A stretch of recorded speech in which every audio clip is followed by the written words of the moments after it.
Chapter 936. Into the kingdom of beasts. As Norvin and the gray-haired old man made their way through the forest, the sound of dried leaves crunching beneath their feet filled the air.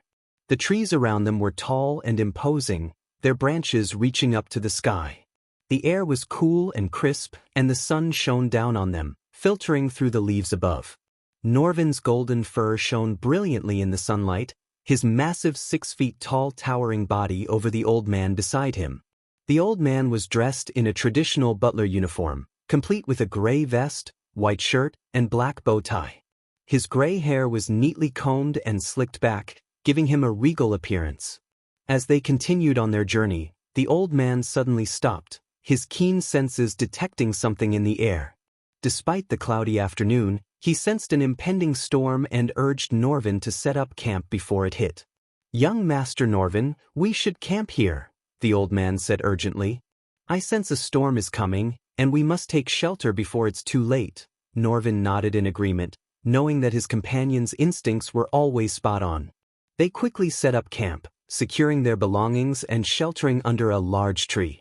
As the clouds grew darker and the wind picked up, Norvin couldn't help but feel a sense of unease. He had faced many challenges in his life, but there was something about this impending storm that made him feel on edge. Norvin and Samuel had set up camp in a small clearing of the forest, the sun filtering through the canopy of tall trees. Norvin's golden fur glistened in the light, a stark contrast to the dried leaves covering the forest floor. But despite the calm atmosphere, Norvin's mind was troubled. "Tell me, Samuel, did I make the right choice in leaving Nagaland?" Norvin asked, his gaze distant. Samuel, the gray-haired butler, sat down on the ground beside him. "Young master, I know you are hurting, but you made the right choice. You cannot be near the Dark Lord and his army." Norvin's voice was filled with regret as he spoke. "But what if my absence brings doom upon them? The Dark Lord and his army are capable of terrible destruction. You know what he did to the island of Ithilin in revenge. What if he does the same to Nagaland?" Samuel shook his head, trying to reassure Norvin. "He wouldn't do that, young master. Nagaland is the Dark Queen Gaia's homeland. He wouldn't destroy his betrothed's homeland." But Norvin couldn't shake off his feelings of guilt and responsibility. "I just hope they can hold their own against the Dark Lord's army. I wish I could be there to help." Samuel placed a comforting hand on Norvin's shoulder. "I understand, young master. But we must have faith in Yugmis and Nali and the other guardians. They will do everything in their power to protect Nagaland." Norvin nodded slowly, still feeling the weight of his decision. But as the sun set and the storm clouds gathered overhead, he couldn't help but feel a sense of foreboding. He had a feeling that his absence would have greater consequences than he had initially anticipated. "Rest now, young master. We'll arrive at the safe house by sunrise tomorrow." Samuel suggested that Norvin get some rest, but Norvin was in no mindset for sleeping. His thoughts were consumed by the fact that he had left his best friend and brother, Noah, behind in Nagaland while he fled for safety.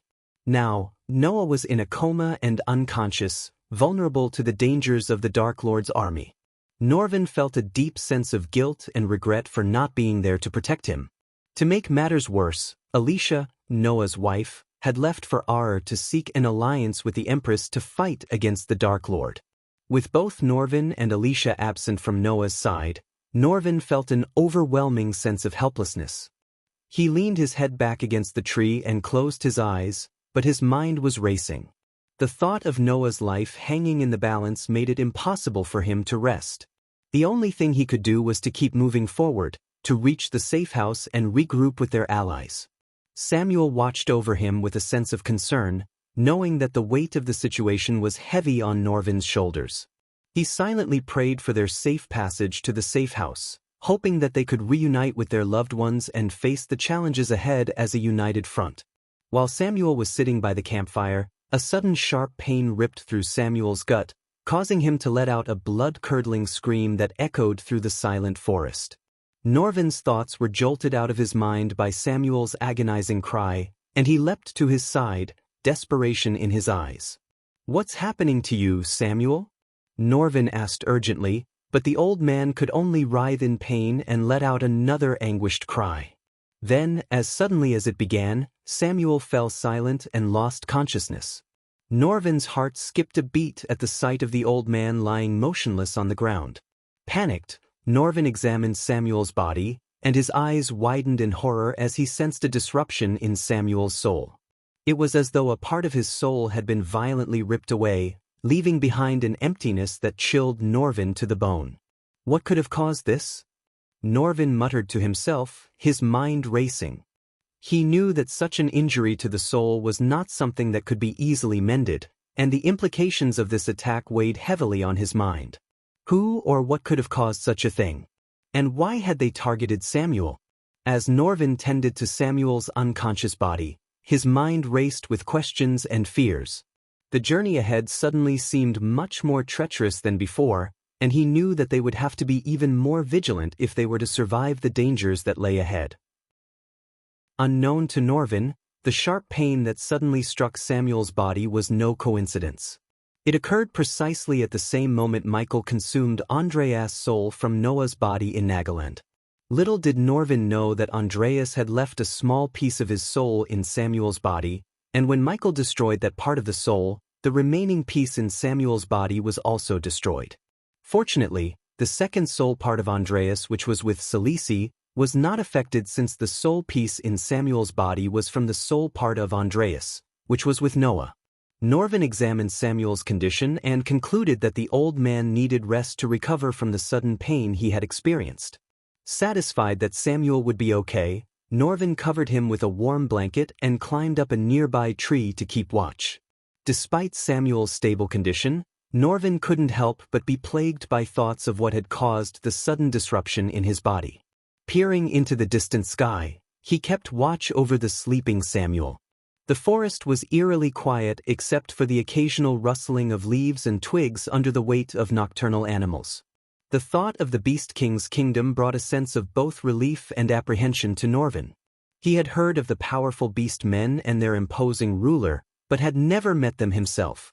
The idea of seeking refuge in their kingdom was daunting, but with the Dark Lord's army on his trail, it seemed like the only viable option. As Norvin sat in contemplation, his thoughts kept drifting to Noah's condition. He couldn't help but feel a sense of guilt for leaving his friend and brother behind, vulnerable to the Dark Lord's wrath. Norvin knew he had made the right choice by leaving, but the weight of responsibility weighed heavily on his shoulders. Suddenly, a twig snapped in the distance, jolting Norvin out of his thoughts. His heart raced as he peered into the darkness, trying to make out any movement or shape. Was it the Dark Lord's army hot on his trail? Or was it just a stray animal? Norvin's heart raced as he heard a rustling in the nearby bushes. He knew better than to let his guard down, especially in these treacherous times. Without hesitation, he leaped up into the nearest tree and climbed higher, scanning the area for any signs of danger.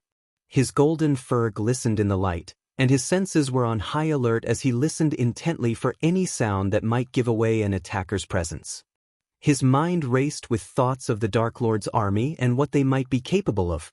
He couldn't afford to take any chances, not when so much was at stake.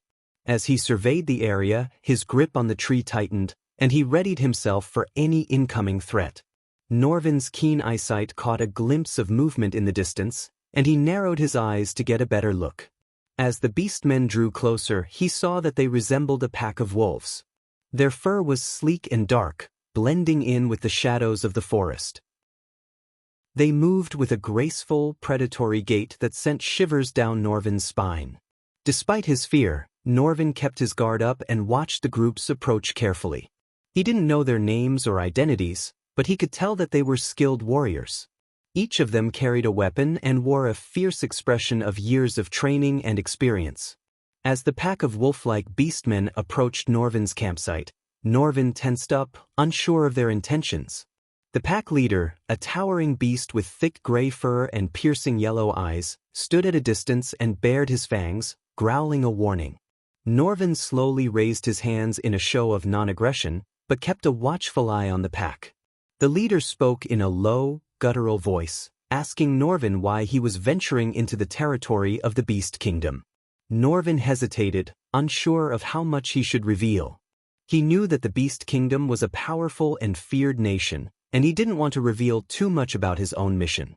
"I am seeking refuge," Norvin finally replied, keeping his tone neutral. "I am in need of a safe place to rest and regroup." The pack leader sniffed the air, as if testing Norvin's words for any signs of deceit. The other members of the pack circled around Norvin's campsite, their eyes glowing in the darkness. Norvin could feel his heart racing as he watched the pack warily. "Do not lie," the pack leader growled. Norvin could feel the tension in the air, and he knew that he needed to choose his words carefully. He could easily take down these wolves, but he didn't want to start a needless fight. "I'm not lying," Norvin said, holding up his hands in a peaceful gesture. "We have permission from the Beast King to enter his kingdom. We're here to seek refuge and speak with him about the Dark Lord's invasion." The wolves exchanged a look, but their leader remained unconvinced. He took a step forward, his eyes fixed on Norvin. "Prove it," he snarled. "What kind of proof do you have that the Beast King has agreed to meet with you?" Norvin hesitated for a moment, unsure of how to prove his words. But then he remembered the small medallion that the Beast King had given him as a sign of his invitation. Reaching into his pocket, Norvin pulled out the medallion and held it up for the wolves to see. "This is the proof you seek," he said. "The Beast King gave me this medallion as a sign of his invitation. We mean no harm, we just seek refuge from the Dark Lord's forces." The leader of the pack eyed the medallion warily, but after a moment, he nodded his head in acceptance. "Very well," he said. "You may pass. But be warned, monkey. We won't hesitate to strike you down if you try anything." Norvin nodded, relieved that the tense standoff was over. Once the wolves believed him, Norvin pointed at the unconscious Samuel. "He is taking a much-needed rest. Once he wakes up, we will be on our way to the safe house," said Norvin, pointing to Samuel who was sleeping peacefully. The pack leader looked at Samuel, then turned his gaze back to Norvin with a fierce stare. "Whatever you do, get to the safe house before midnight," he growled. "The Beast Kingdom has its own problems, and the last thing I want is to clean up your corpses from the ground." With that ominous warning, the pack of wolves quickly vanished into the darkness of the forest, leaving Norvin alone with his thoughts. The hairs on the back of his neck stood on end as he considered the warning. What kind of problems did the Beast Kingdom have? And why did the pack leader seem so hesitant to trust him? Unbeknownst to Norvin, the Beast Kingdom was not as safe from the Dark Lord's influence as he had hoped. The kingdom had its own share of internal issues, and the Dark Lord had his own spies planted within its borders, including a number of powerful vampires. These vampires, with their keen senses and exceptional tracking abilities, made it all too easy for the Dark Lord to keep tabs on the kingdom's movements and keep his finger on the pulse of its politics. The Beast King knew that agreeing to help Norvin would make him a target of the Dark Lord's wrath. The Dark Lord believed that Norvin had killed Nightmare, and would stop at nothing to exact his revenge. In doing so, the Beast King had entered a dangerous game of cat and mouse with the Dark Lord, where one misstep could mean the end of his kingdom. Meanwhile, Selisi and her shadow clans were also plotting against the Dark Lord. They were cunning and ruthless and would do anything to stop him. The two factions had their own separate plans and strategies, but both aimed to take down the Dark Lord and put an end to his reign of terror. The stakes were high, and the outcome was uncertain. Only time would tell how the Dark Lord would face these plots against him, and whether the Beast King and Sales's plans would come to fruition. Keep your gifts coming. Shameless author alert. Chapter 937. Andor's future plans. Andor sat on his throne, his eyes fixated on the live feed of Nagaland playing before him. He relished every moment of Michael's suffering as Diana revealed herself to be his mother. Andor's laughter echoed through the empty halls of his castle, a sound that was almost maniacal. Suddenly, the feed began to flicker, and a bright light appeared before Andor. He was taken aback, wondering what was happening. The light grew brighter until it took on the form of a woman. Andor recognized her instantly. "Seraphine?" he asked incredulously, tilting his head in disbelief. "It has been quite some time since we last met, Andor," the goddess replied with a gentle but powerful voice. Andor frowned, trying to comprehend why a goddess would suddenly appear before him. He had been trapped in this mortal realm for 6,000 years with no way to leave. He wondered what Seraphine's motives were. If you meant 6,000 years ago, then yes, it has been quite some time, Andor quipped, trying to hide his suspicion. Seraphine chuckled softly, a sound that made Andor's skin crawl. I see you still have your sense of humor, she replied. Andor leaned back on his throne, crossing his arms over his chest. Andor's eyes narrowed at the sound of Seraphine's voice, the embodiment of all that he despised about the realm of the gods. He bristled at the urgency in her words, a reminder of the ancient duty he had abandoned long ago. Despite his outward calm, Andor seethed with anger at the thought of being dragged back into the politics of the Pantheon. What do you want from me, Seraphine? Andor growled, his voice laced with venom. Seraphine's form flickered, her light growing brighter as if in a warning. You know why I'm here, she said, her voice gentle yet firm. Seraphine didn't seem to take offense at Andor's tone, continuing with a sense of urgency. The third seal has been broken, Andor. Dagon is planning to ascend to our realm once again with his army of Hellwalkers. Andor remained unmoved, his anger towards the Dark Lord overshadowing any sense of duty to the realm of gods. I'm pretty sure Morrigan will take care of that, he snickered, showing his disdain for the god of war.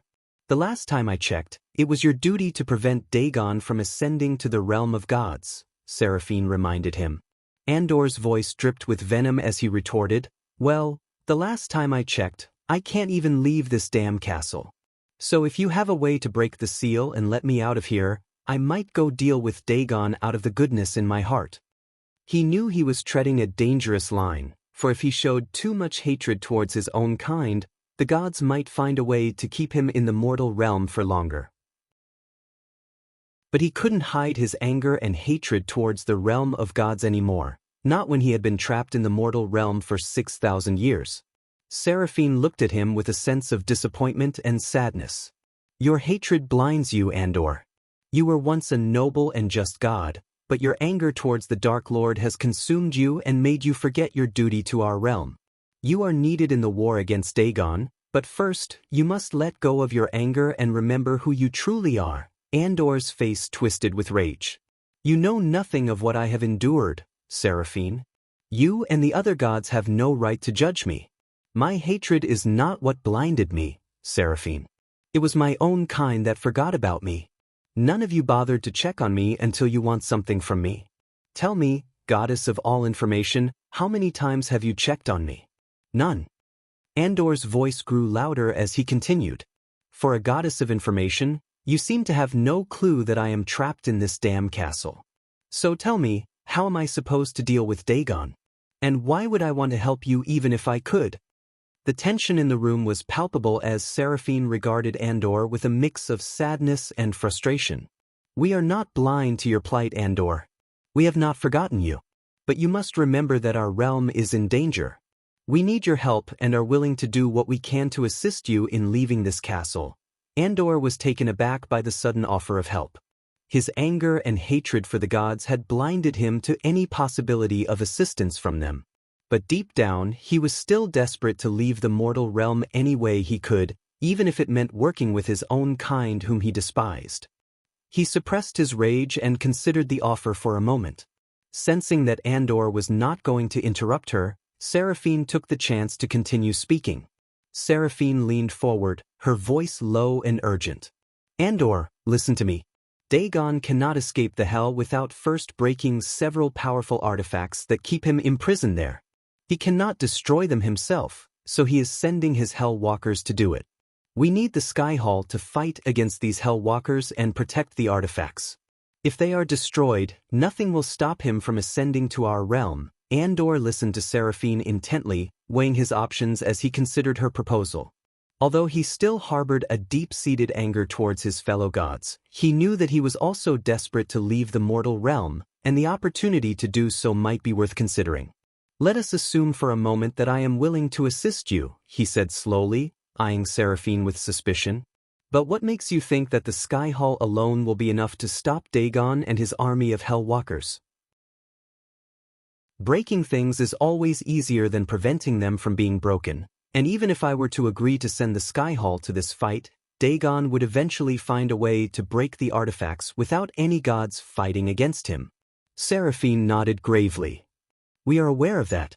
That is why we need the Skyhall to delay Dagon as long as possible until the Dark Lord can break 3 more seals.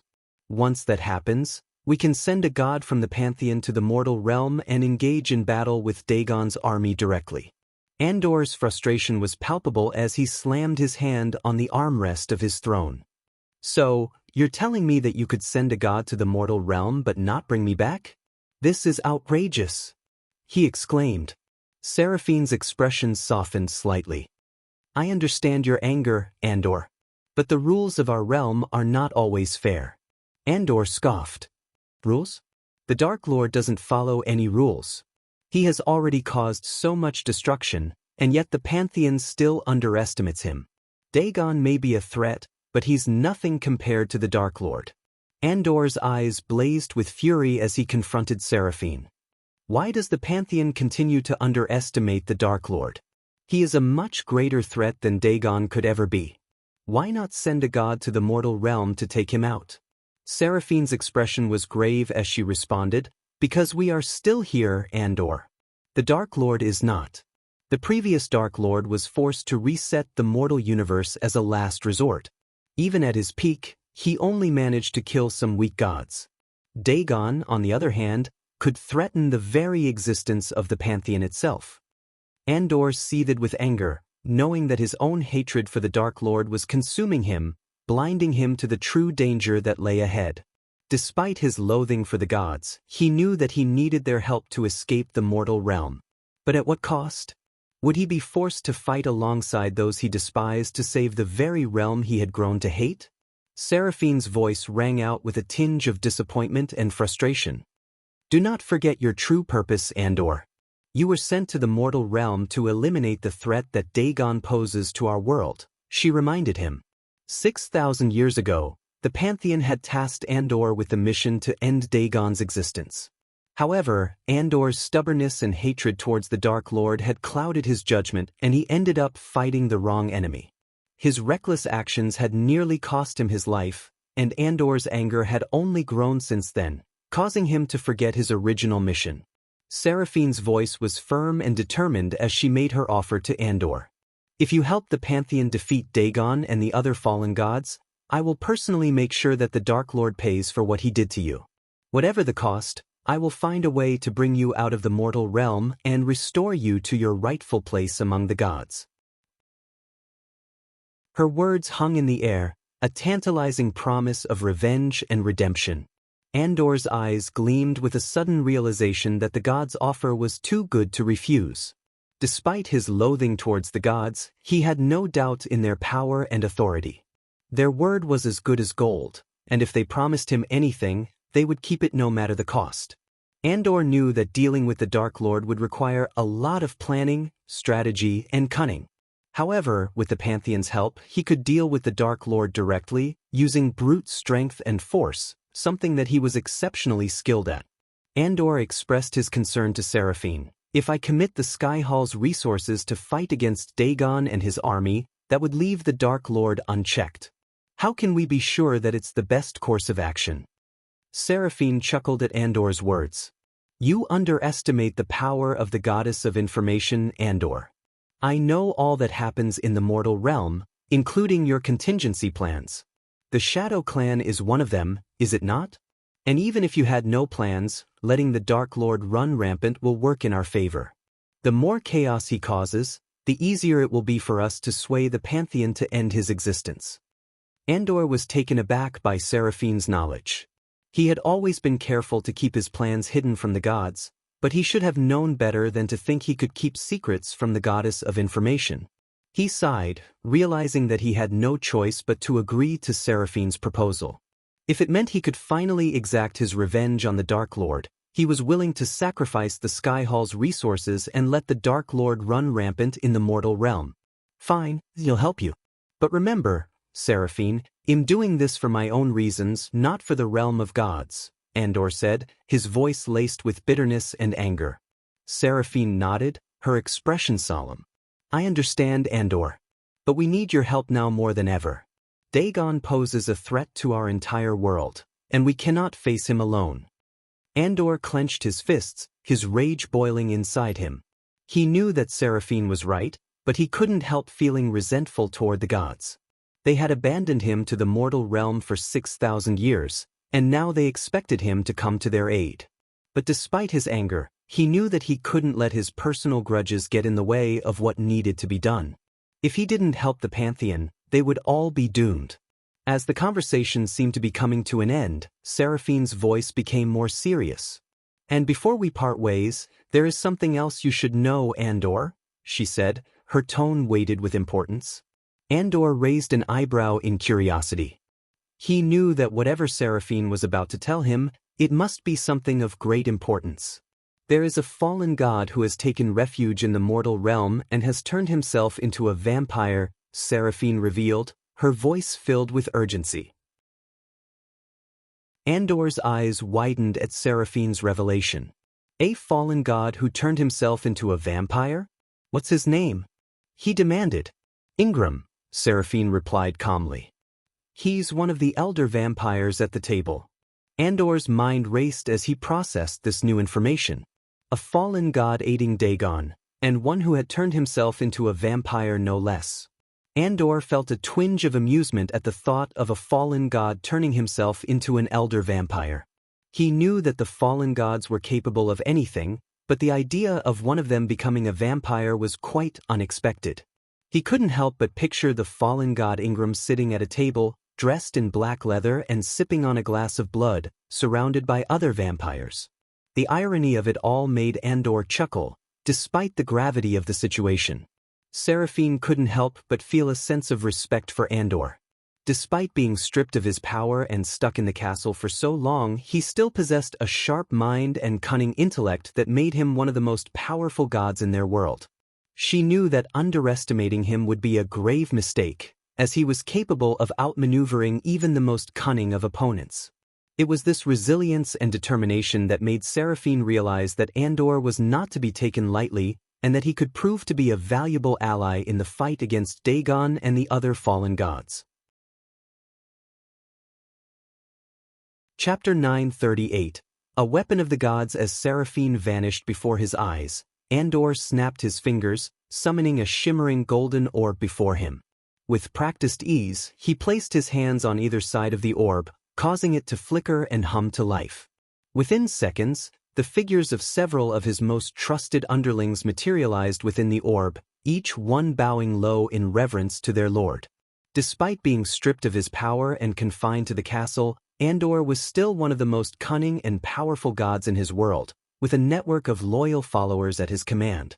In the vast halls of Skyhall, only a handful of individuals were privy to Andor's existence. These few figures, who controlled every aspect of the Skyhall, served as Andor's eyes and ears in the mortal realm. To the outside world, the Holy Maiden was the public face of the Skyhall and its leader, but in reality, it was Andor who held the reins of power. Andor and a select group of gods had found the Skyhall thousands of years ago. Now, only a select few knew about its existence and Andor's involvement in its affairs. "My lord," the figures intoned in unison, their voices laced with deference and awe. Andor had agreed to send the Skyhall and its resources to fight Dagon and his army of Hellwalkers, but he had no intention of leaving the Dark Lord completely unchecked. Before he dispatched the Skyhall to battle, he had one last task for them, a mission that would ensure the Dark Lord was kept in check while he was away. "Take the Celestial Sword and deal with the Dark Lord," Andor ordered his underlings with cool detachment. The Celestial Cannon was one of the most powerful weapons in existence, capable of destroying entire armies with a single shot. Only a select few in the Skyhall knew of its existence, and Andor trusted them implicitly to use it wisely. The figures in the orb immediately bowed their heads in respect and obedience to Andor, their lord and master. Without hesitation, they replied in unison, "As you command, my lord." Their unwavering loyalty to Andor was a testament to the power he held over them and the Skyhall.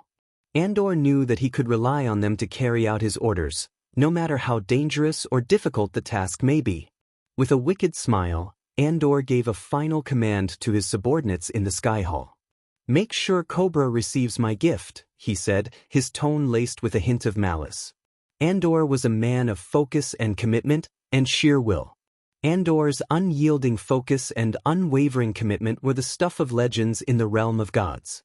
Once he set his sights on a task, nothing could divert his attention or weaken his resolve until he achieved his goal. His sheer will was unmatched by any other deity in the pantheon, and it was this tenacity that had allowed him to survive in the mortal realm for 6,000 years. Andor knew that he couldn't afford to divert his attention from the looming threat of Dagon and his army. However, he couldn't ignore the atrocities committed by the Dark Lord in his absence. Andor had already put his Plan B into motion, ensuring that the Dark Lord wouldn't have an easy time while he was away. With a devilish grin, he ordered his trusted followers in the Sky Hall to deliver a special gift to Cobra, one of the Sky Hall's most efficient assets. After consuming Andreas' soul, Michael found himself feeling empty and restless. The loss of Nightmare weighed heavily on his mind, and he struggled to come to terms with the fact that his friend was gone forever. As he thought about Nightmare, Michael couldn't help but feel a sense of anger toward the system. Every time he needed it, the system would malfunction, leaving him to fend for himself. Despite Diana's revelation that she was his mother, Michael felt nothing towards her and her family. They had lived pretending he was dead all these years, and now that the truth was out, it didn't change the fact that they were strangers to him. Michael didn't even bother to spare them a second glance as he turned around to leave Nagaland. Gaia approached Michael with a sense of empathy and understanding. As she floated towards him, she rested her gentle hands on his shoulders, offering a consoling touch to ease his pain.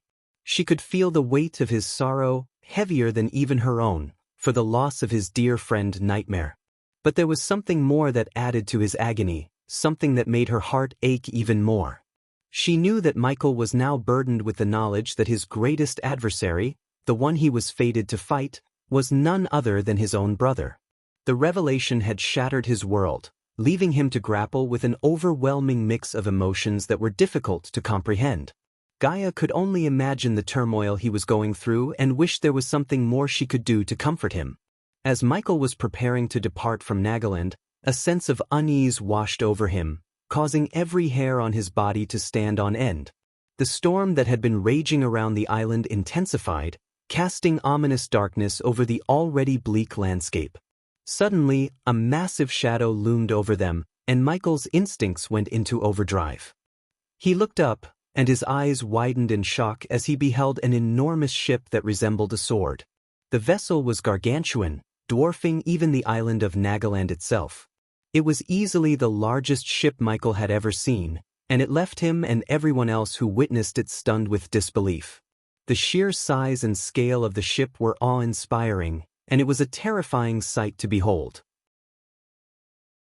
The rogue cultivators, news reporters, and soldiers were stunned when they saw the sudden appearance of the massive sword-shaped ship. Some of them gasped in disbelief, while others were frozen in fear. "What the hell is that?" one of the rogue cultivators muttered, staring up at the imposing ship. "Is that a ship or a floating city?" asked a news reporter, frantically trying to capture footage of the ship with his camera. The soldiers on the ground were equally shocked. "This is unprecedented. We have no record of any ship this size," said one of the commanding officers. As the ship descended closer to the island, its sheer size became more apparent.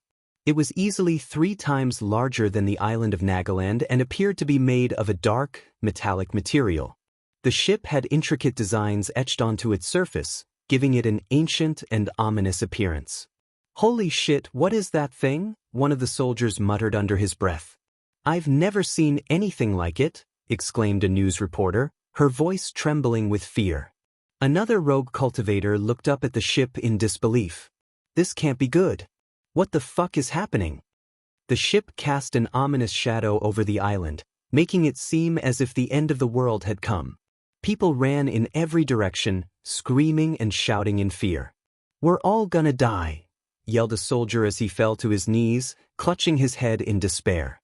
"Get the fuck out of here. We need to warn everyone." Another rogue cultivator shouted, trying to rally the others. The ship was massive, larger than anything they had ever seen before. It looked like a sword, but the size was beyond comprehension. The sight of it alone made everyone feel helpless and small. Suddenly, the airship's engines roared to life, its power building as it hummed with energy. Slowly, the tip of the sword-shaped vessel began to emit an eerie purple glow, casting an ominous hue over the island below. The air crackled with electricity, bolts of lightning dancing across the ship's hull. The wind around the ship picked up, causing the trees to bend and sway as if a great storm was approaching. Drowning out all other noise on the island, the sound of the engines grew louder and louder. It became clear that this was no ordinary ship, and the inhabitants of Nagaland watched in awe and fear as it prepared for whatever lay ahead. In an instant, the ship unleashed a devastating beam of energy that barreled straight toward Michael and Gaia, leaving a trail of destruction in its wake. The sheer force of the blast melted the dark storm clouds that had shrouded Nagaland, revealing the true horror of the situation. Michael tried to react, but a strange energy radiating from the ship slowed down his reflexes and prevented him from using a teleportation scroll. Panic set in as he realized the danger they were in, and Gaia's grip on his shoulder tightened in fear. As the energy beam shot through the air, Rowena's heart skipped a beat as she saw Michael and Gaia in its path. Without a second thought, she launched herself from the rooftop, leaving a powerful shockwave on the ground as she flew at breakneck speed toward Michael.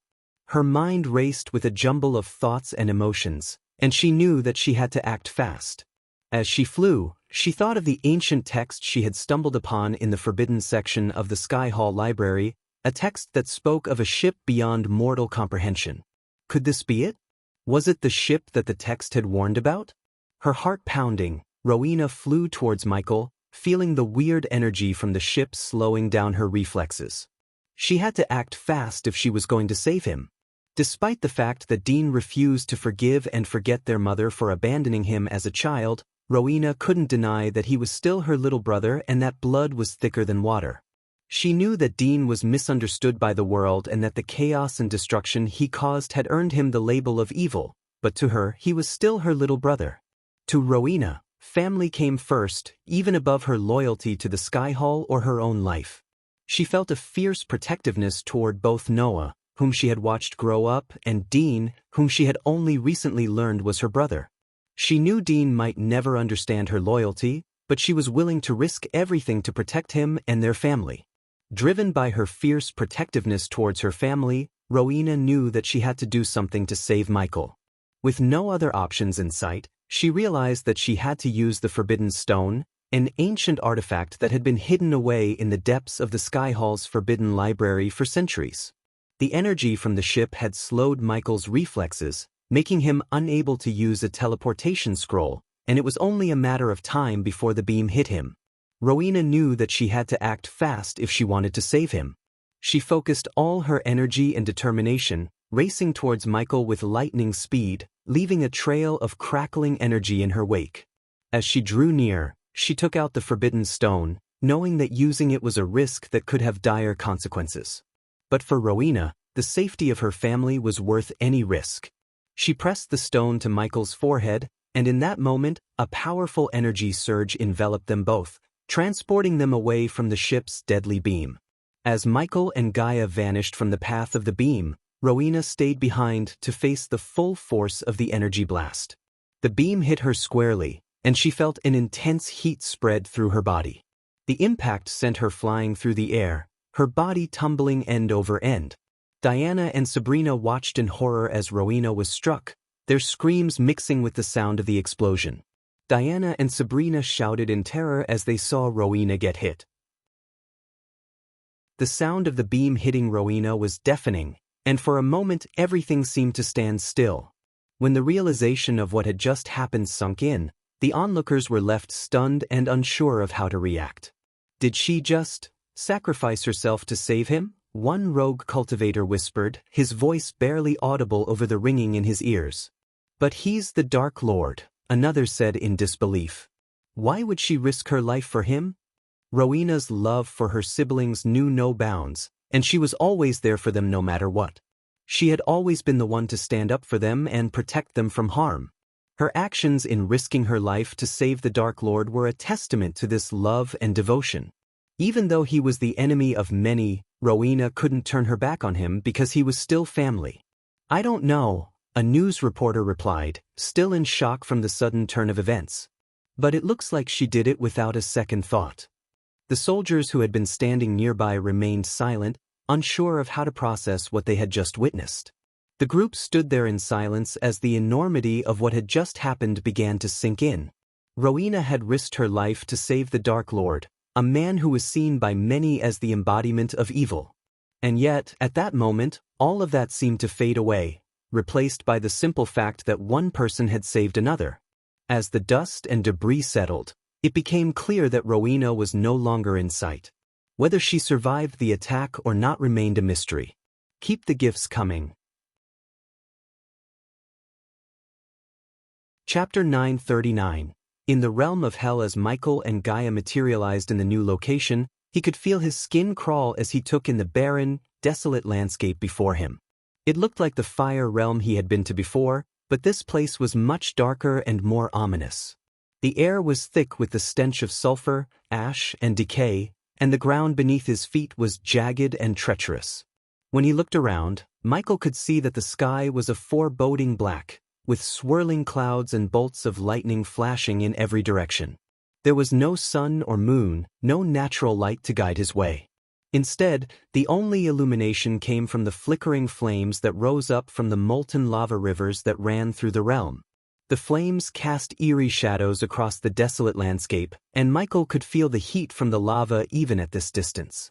The place seemed like the embodiment of evil and death, and Michael could feel it in his bones.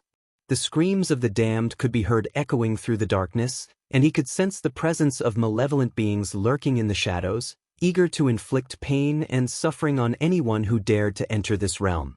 It was a place of eternal suffering, where the tormented souls were trapped forever, unable to find peace or rest. Gaia's voice broke through the silence that surrounded them, cutting through the thick atmosphere like a knife. "Where are we?" she asked Michael, her eyes scanning the barren, desolate landscape. Despite the absence of any visible life forms, the air was thick with the sounds of screams and cries, like a chorus of agony that echoed through the air. Michael's eyes darted around, taking in the surroundings. He could feel the death and evil in the air, pressing down on him like a heavy weight. His environment scanning showed no signs of life forms, but his instincts told him otherwise. He knew they needed to find a higher vantage point to figure out where they were and where they needed to go. He turned his gaze toward the mountain in the distance, an ominous and foreboding sight that rose up from the bleak landscape. It was a volcanic mountain, with jagged edges and peaks that looked as if some great force had torn them apart. The lava rivers that ran through the realm flowed toward the mountain, feeding the fiery pit at its center. The air was thick with the stench of sulfur and ash, and the only light came from the flickering flames that rose up from the molten lava. "I'm not sure where we are, but we need to get to that mountain. It might give us a better view of our surroundings." When Michael took a step toward the ominous volcanic mountain, Gaia pulled him back by his sleeves, causing him to turn around and face her. Her face was etched with concern as she spoke. "I don't think I can use my cultivation here. Something's interrupting my energy flow." Sensing her distress, Michael immediately suggested, "Try the Olympus." Gaia nodded in agreement and attempted to access her space ring to retrieve some arch-energy crystals. However, to her surprise, she found that she couldn't even access her space ring. It was as if something in this strange realm was preventing her from using her cultivation power and accessing her resources. As Michael watched Gaia struggle to retrieve the arch-energy crystals, he realized that this strange realm had rendered her powerless. In contrast to Gaia, he felt stronger in this strange realm. Despite the system being offline, Michael was able to access the storage and retrieve the necessary weapons for their journey through the strange realm. He handed over a sword sheath, a sword, a quiver full of arrows, and a bow to Gaia, who quickly strapped them to her armor. As Gaia prepared for their journey, Michael retrieved a sparkling arch-energy crystal and handed it to her. "Try this," he said, hoping that it would somehow help her use her cultivation energy in this strange realm. Gaia nodded and inserted the crystal into the Olympus on her wrist. The device absorbed the energy from the crystal, but Gaia felt no energy coursing through her veins. Disappointed, she shook her head. "It's the same," she said, realizing that something in this realm was preventing her from using her cultivation energy. Without a word, Michael's strong arm encircled Gaia's waist and pulled her close to him. As they took to the air, Gaia felt a strange mix of emotions. She wanted to ask Michael how he was feeling after learning that Diana was his mother and Noah was his brother. But she couldn't find the words, and Michael's expression was unreadable, cold, and distant. As they soared toward the mountain, the desolation of the realm was all around them. Gaia could feel the weight of despair and darkness pressing down on her. But she was grateful for Michael's presence, which gave her a sense of security and comfort. Finally, they landed atop the mountain, and the sight that greeted them left them both stunned. In the distance, they could see a lone castle rising up from the horizon. Its black walls and twisted spires seemed to mock the very concept of hope. As Gaia stood on top of the mountain and gazed at the horizon, she saw nothing but desolation and darkness. The landscape was barren, devoid of any signs of life, and covered in a thick layer of ash and dust. The air was thick with the stench of sulfur and decay, and the sound of screams and cries echoed through the darkness, creating an eerie and unsettling atmosphere. But her attention was drawn to the lone castle in the distance. It was massive, foreboding, and surrounded by jagged peaks and a moat of boiling lava. The castle was built with black stones, and the gates were adorned with twisted demonic faces, exuding an ominous and malevolent aura. Gaia couldn't help but feel a shiver run down her spine as she gazed upon the castle. She knew that whatever lay within its walls was nothing but pain and torment, a place of eternal darkness and despair. She had never felt such darkness and malevolence before, and the thought of entering the castle sent a chill down her spine. Her heart sank at the sight of the castle. She knew that whatever lay within those walls would be unspeakably evil and dangerous. But with Michael by her side, she felt a sense of determination and courage. Michael typically took a methodical approach when exploring unknown territories, often surveying the area before making a move. However, his anger overpowered his usual caution and he had no patience for strategizing. As a result, he had no intention of lingering on top of the mountain for an extended period of time. Driven by rage and determination, Michael's sole focus was on finding a way out of this accursed realm and exacting revenge on the Great Eight clan and everyone who stood against him. As the Dark Lord, he was determined to show them the extent of his power and what would happen to those who dared to cross him. He was done playing it safe and wanted nothing more than to charge in and take out anyone who dared cross him. As Michael was about to move forward towards the castle, Gaia's grip on his hand brought him to a sudden halt. His eyes remained fixed on the castle in the distance, his mind filled with a burning desire to wreak havoc on those who had caused him and his loved ones so much pain. But Gaia's soft voice brought him back to reality. "Michael, we need to talk," she said with a gentle yet firm tone, hoping to reach him through the thick fog of his anger and pain. Michael didn't turn around. His gaze still locked onto the castle in the distance. But her words managed to penetrate his mind, if only for a moment. Gaia took a deep breath, steeling herself for what she knew would be a difficult conversation. "Please, whatever is inside that fucked-up-looking castle," she pointed towards the ominous castle in the distance, "it can wait. We need to take a moment to regroup, to figure out our next move." Gaia's voice was soft and gentle, but it carried a weight of emotion that Michael could feel. He slowly turned to face her, his eyes meeting hers. For a moment, they stood there in silence, the only sound the howling wind that whipped around them. Gaia reached out and gently cupped Michael's face, guiding his gaze toward her. As she looked into his eyes, she could see the pain and anger simmering within him.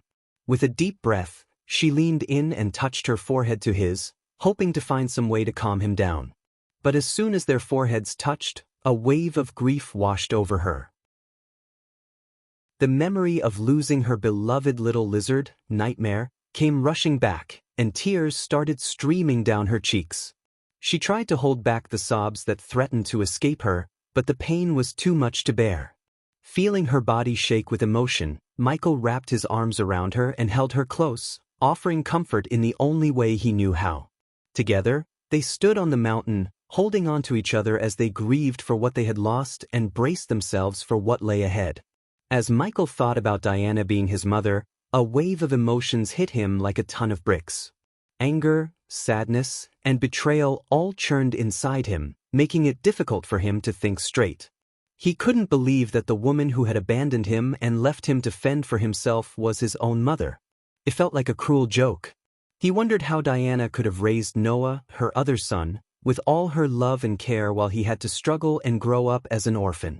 The thought of it made his blood boil, and he couldn't shake off the feeling of being betrayed. But as he stood there, his heart heavy with these emotions, he was also consumed by another pain, the loss of his beloved dragon, Nightmare. The memories of their time together flashed through his mind, and he felt an overwhelming sense of grief and regret. He had never expected to lose Nightmare so soon, and the pain was almost too much to bear. Torn between these two sources of pain, Michael struggled to find a way to move forward. Michael stood there in silence, his eyes focused on the ground. His emotions were all over the place, anger, sadness, and a sense of betrayal. "How could she do this to me?" he muttered to himself. "How could she abandon me like that?" Gaia could sense the pain in his voice and leaned in closer to him. "I know it hurts, Michael," she said softly, "but try to see things from her perspective. Maybe there's more to the story than we know." The Sky Hall has always been capable of manipulating people and situations to their advantage. Maybe there's more to the forbidden spell they cast to send you to Earth when you were born. It's possible that Diana had no choice but to leave you behind. Michael's voice was barely audible as he spoke, but don't you remember what Eladir said? In order for that forbidden spell to work, my mother had to sever her maternal bond with me willingly. It wouldn't have worked otherwise. He paused for a moment, the pain of abandonment still raw and fresh. Despite the pain of losing Nightmare still weighing heavily on her heart, Gaia knew that her duty as Michael's partner was to comfort him and ease his pain.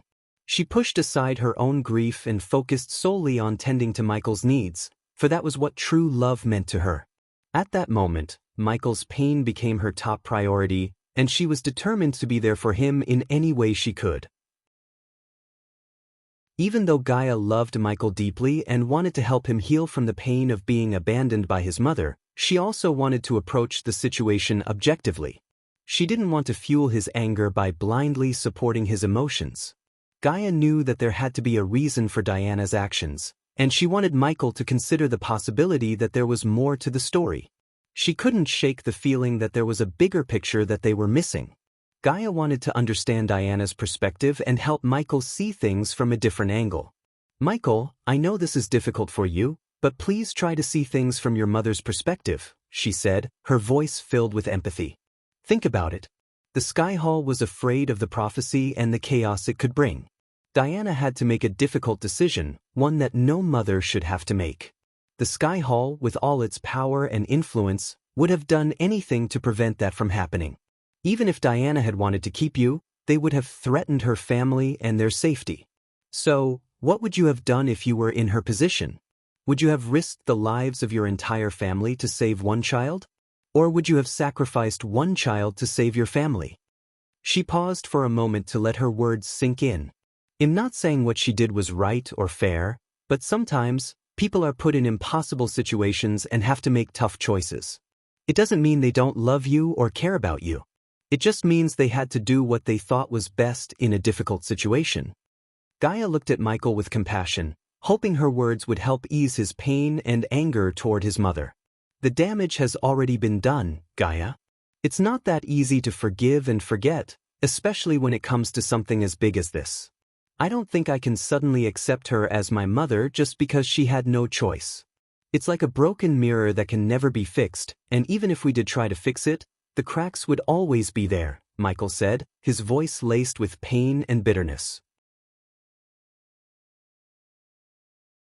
Chapter 940 Hell Walkers. After their discussion about Diana, the conversation gradually shifted to the loss of their beloved dragon, Nightmare. Both of them were struggling to come to terms with his death, and the pain was still raw and intense. Gaia started talking about the times they spent with Nightmare, how he was always there for them, and how he had been more than just a dragon. "I miss Nightmare, Michael," she said softly, her voice heavy with sorrow. "I can't believe he's gone. I miss him too. It's like a part of me is missing," Michael continued. "He was more than just a dragon, Gaia. He was my companion, my friend, my family. Losing him is like losing a part of my soul." Gaia nodded in agreement, her eyes glistening with tears. "I keep thinking about all the times we spent with him. The way he would always fly around us, the warmth of his scales under our fingertips." Michael closed his eyes, trying to hold back the tears. "I know, Gaia. He was more than just a dragon to us. He was family." They both fell silent, lost in their own thoughts and memories of Nightmare. The pain of his loss was still fresh, and they couldn't come to terms with the fact that he was gone forever. Dragons and Nagas were not known to be fond of each other's kind. They had a long history of hatred and conflicts. However, Gaia and Nightmare's relationship was different. Gaia had known Nightmare since he was a little baby dragon, and over time, they formed a bond that was unbreakable. At first, Gaia didn't take a liking to the dragon, but as time went by, she began to see him in a different light. As a young dragon, Nightmare loved to play, and Gaia found herself in the midst of his antics more often than not. She remembered one particular day when they were having a playful fight in a field. She was in her Nagini form, slithering around while Nightmare was flying around her, playfully trying to catch her tail. But then, Nightmare had a mischievous idea. He flew down low, and with a swift movement, he snatched Gaia's tail in his mouth and started dragging her along the ground. Gaia let out a yelp of surprise but soon realized that Nightmare was just playing with her. Despite their species' inherent hatred towards each other, Gaia and Nightmare formed an unlikely bond. Gaia had known him since he was just a little baby dragon, and over time, they had become close. She remembered how he used to follow her around and how he would always nudge her for attention. Thinking back on that memory brought tears to Gaia's eyes. She had lost a dear friend and companion, which deeply hurt her. As they mourned the loss of their beloved dragon, a gust of cold wind swept through the desolate landscape, causing Michael to tense up. He had a feeling that they were not alone in this dark realm. His eyes narrowed in suspicion as he scanned the surroundings, looking for any signs of danger. Gaia noticed the sudden shift in Michael's expression and knew that something was amiss. She quickly reached for her bow, nocked an arrow, and aimed it at the source of the disturbance. The hairs on the back of her neck stood on end as she prepared to unleash a deadly shot. The eerie silence was broken by the sound of faint footsteps approaching them. Michael and Gaia heard a low growl from the darkness as the footsteps grew closer. They braced themselves for an attack. When Gaia turned to face the source of the gust, she heard a low growl that sent shivers down his spine. Suddenly, the ground cracked open and a hand emerged, dripping with a dark, putrid slime. The stench was unbearable, and she had to cover his nose to avoid retching. The hand gripped the edge of the crack and pulled up a figure that was beyond horrific. The figure was covered in the same dark pus that dripped from its hands, oozing out of every orifice in its body. Its eyes glowed red with a fierce intensity, and its sharp teeth were bared in a menacing snarl. Its skin was stretched taut over its skeletal frame, and it moved with a strange, unnatural grace.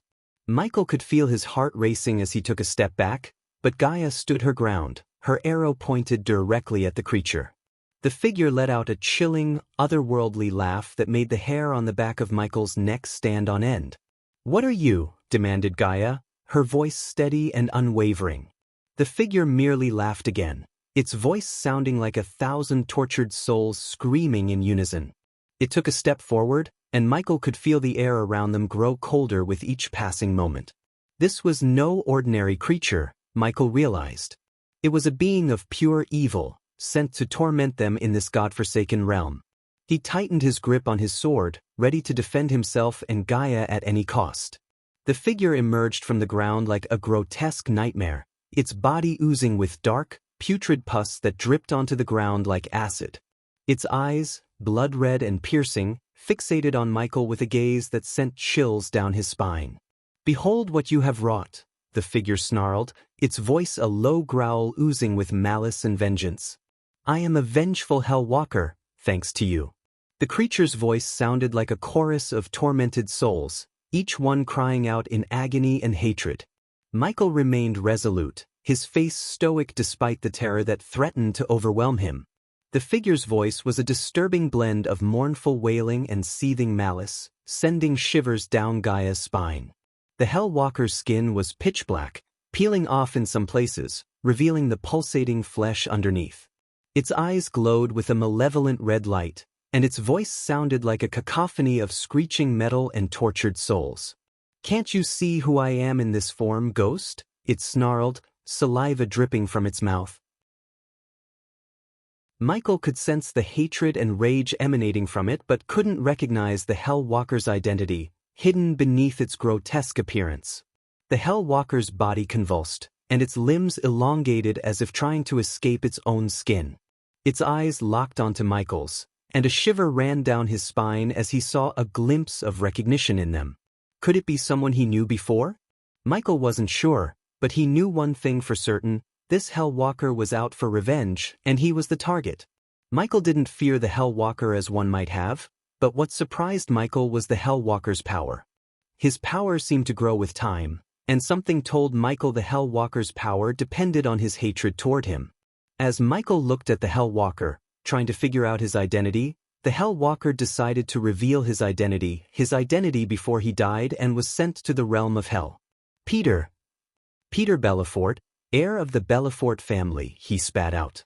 That was before you brutally murdered me and turned me into this vengeful Hell Walker. His voice grew even more hostile with each passing moment. Gaia's eyes widened in shock as the identity of the Hell Walker was revealed. She couldn't believe what she was hearing. The name Peter Belafort echoed in her head, and she felt a chill run down her spine. She stood there, frozen in shock, her mind unable to process the truth that had just been revealed. You humiliated me, stripped me of my dignity, and made me a laughingstock. You imprisoned me, and made me a subject of ridicule.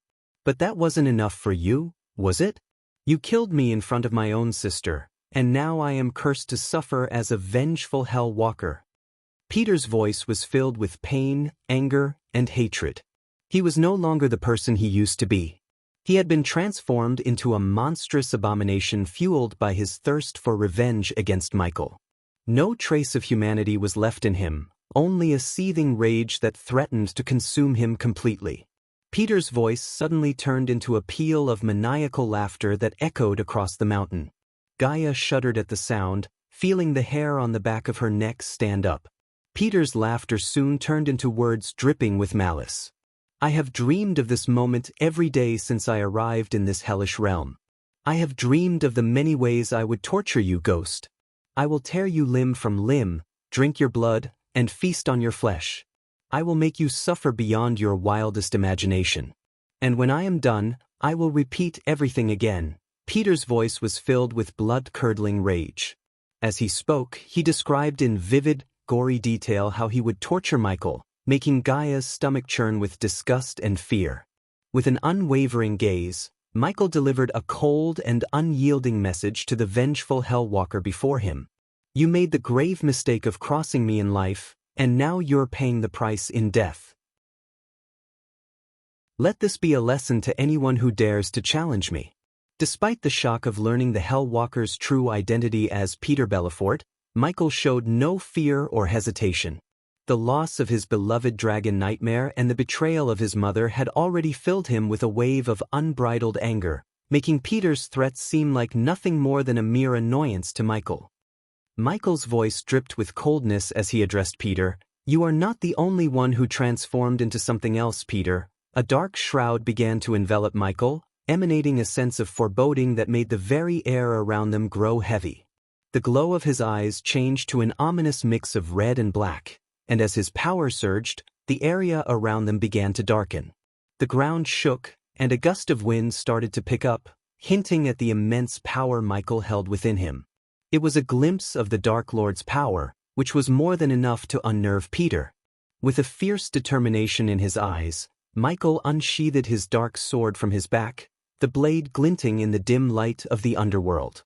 In one swift motion, he dashed at Peter, his sword slicing through the air with deadly precision. Peter tried to dodge, but he was too slow. The sword sliced through him, cutting him in half. A torrent of black pus spilled out of Peter's body, coating Michael in the foul-smelling liquid. But Michael didn't flinch. He stood there, his sword still in his hand, watching as Peter's two halves fell to the ground. The Hell Walker's screams filled the air, but they were quickly silenced as his body turned to ash and was carried away by the wind. Michael stood there for a moment, his eyes still glowing with the power of the Dark Lord. Just when Gaia thought the nightmare was over, the ground beneath them started to rumble once again. Gaia's eyes widened in disbelief as the crack in the ground widened, and Peter emerged from it, good as new. He laughed menacingly, and Gaia could see the hatred in his eyes. "You thought you could defeat me that easily? I'm afraid it's not that simple this time," Peter said, his voice dripping with malice. Gaia's heart sank as she realized Peter would not go down so easily. Michael slowly turned around and saw the Hell Walker standing before him as good as he was before Michael cut him in half. Michael knew it wouldn't be that simple to kill a Hell Walker. As Peter manically laughed, Michael cracked his neck and prepared for another round. Michael slowly turned around and saw the Hell Walker standing before him, completely unscathed despite being cut in half moments before. Michael knew that it wouldn't be easy to kill a Hell Walker, especially one filled with so much hatred. As Peter's maniacal laughter filled the air, Michael remained unfazed and calmly cracked his neck, signaling his readiness for another round. "Don't be too happy, Peter. I killed you once, and I can do it again," Michael said with an air of confidence as he readied his sword for another strike. Peter only continued to laugh as he slowly approached Michaela's. Peter stepped toward Michael. He noticed a strange transformation happening to his body. A dim, eerie purple glow emanated from the center of the Hell Walker's body. Moreover, while Peter stepped closer to Michael, an evil sword materialized in his hand. The sword appeared to be made of black pus and pulsated with an ominous, evil energy. The sword seemed to draw power from the death aura surrounding them, as though it were fueled by the very essence of the realm they were in. Peter swung his black sword toward Michael with immense force, vowing to make him suffer before he moved on to Gaia. But Michael, with his fast reflexes, evaded each swing effortlessly. As the two fought, Peter began to taunt Michael with threats to harm Gaia once he was done with him. "I'll make sure she suffers for every wound you've inflicted upon me," Peter growled, his eyes burning with malice. "I'll make her scream and beg for mercy."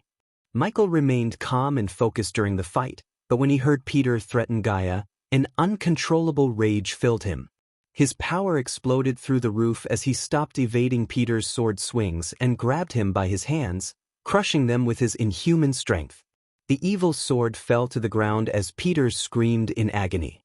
Without mercy, Michael grabbed Peter's head and squeezed it with brute force, causing it to explode into a shower of bloody black mist. The mist fell to the ground, staining the ground with the corrupted remnants of the vengeful Hell Walker. Unfortunately, Peter's body began to reform, and in moments he was once again standing before Michael. His body was once again covered in dark pus, but he looked stronger than ever. Michael could see the eerie purple glow in the center of Peter's body had grown brighter. "Is that all you got?" Peter snarled at Michael. His voice filled with malice. Chapter 941 Castle of Hellas. Michael clashed with Peter in the realm of hell. He couldn't help but notice the difference in how energy and cultivation worked in this place. His power was different here. He felt stronger but wasn't at his full half-celestial power level. The darkness that surrounded them was the source of his strength. As the god of darkness and a newly minted half-celestial, his body was now able to harness the darkness around him and turn it into his own power. In this realm, there was little to no celestial or arch-energy, which meant that the Hell Walker's power was solely dependent on their hatred and the depth of their torment in the pits of hell. The more hatred they held, the more powerful they became. Peter's hatred toward Michael knew no bounds, and his power was almost on par with Michael's in the realm of hell. If Peter were to fight Michael in his own world, Michael could have easily disposed of him with a snap of his fingers.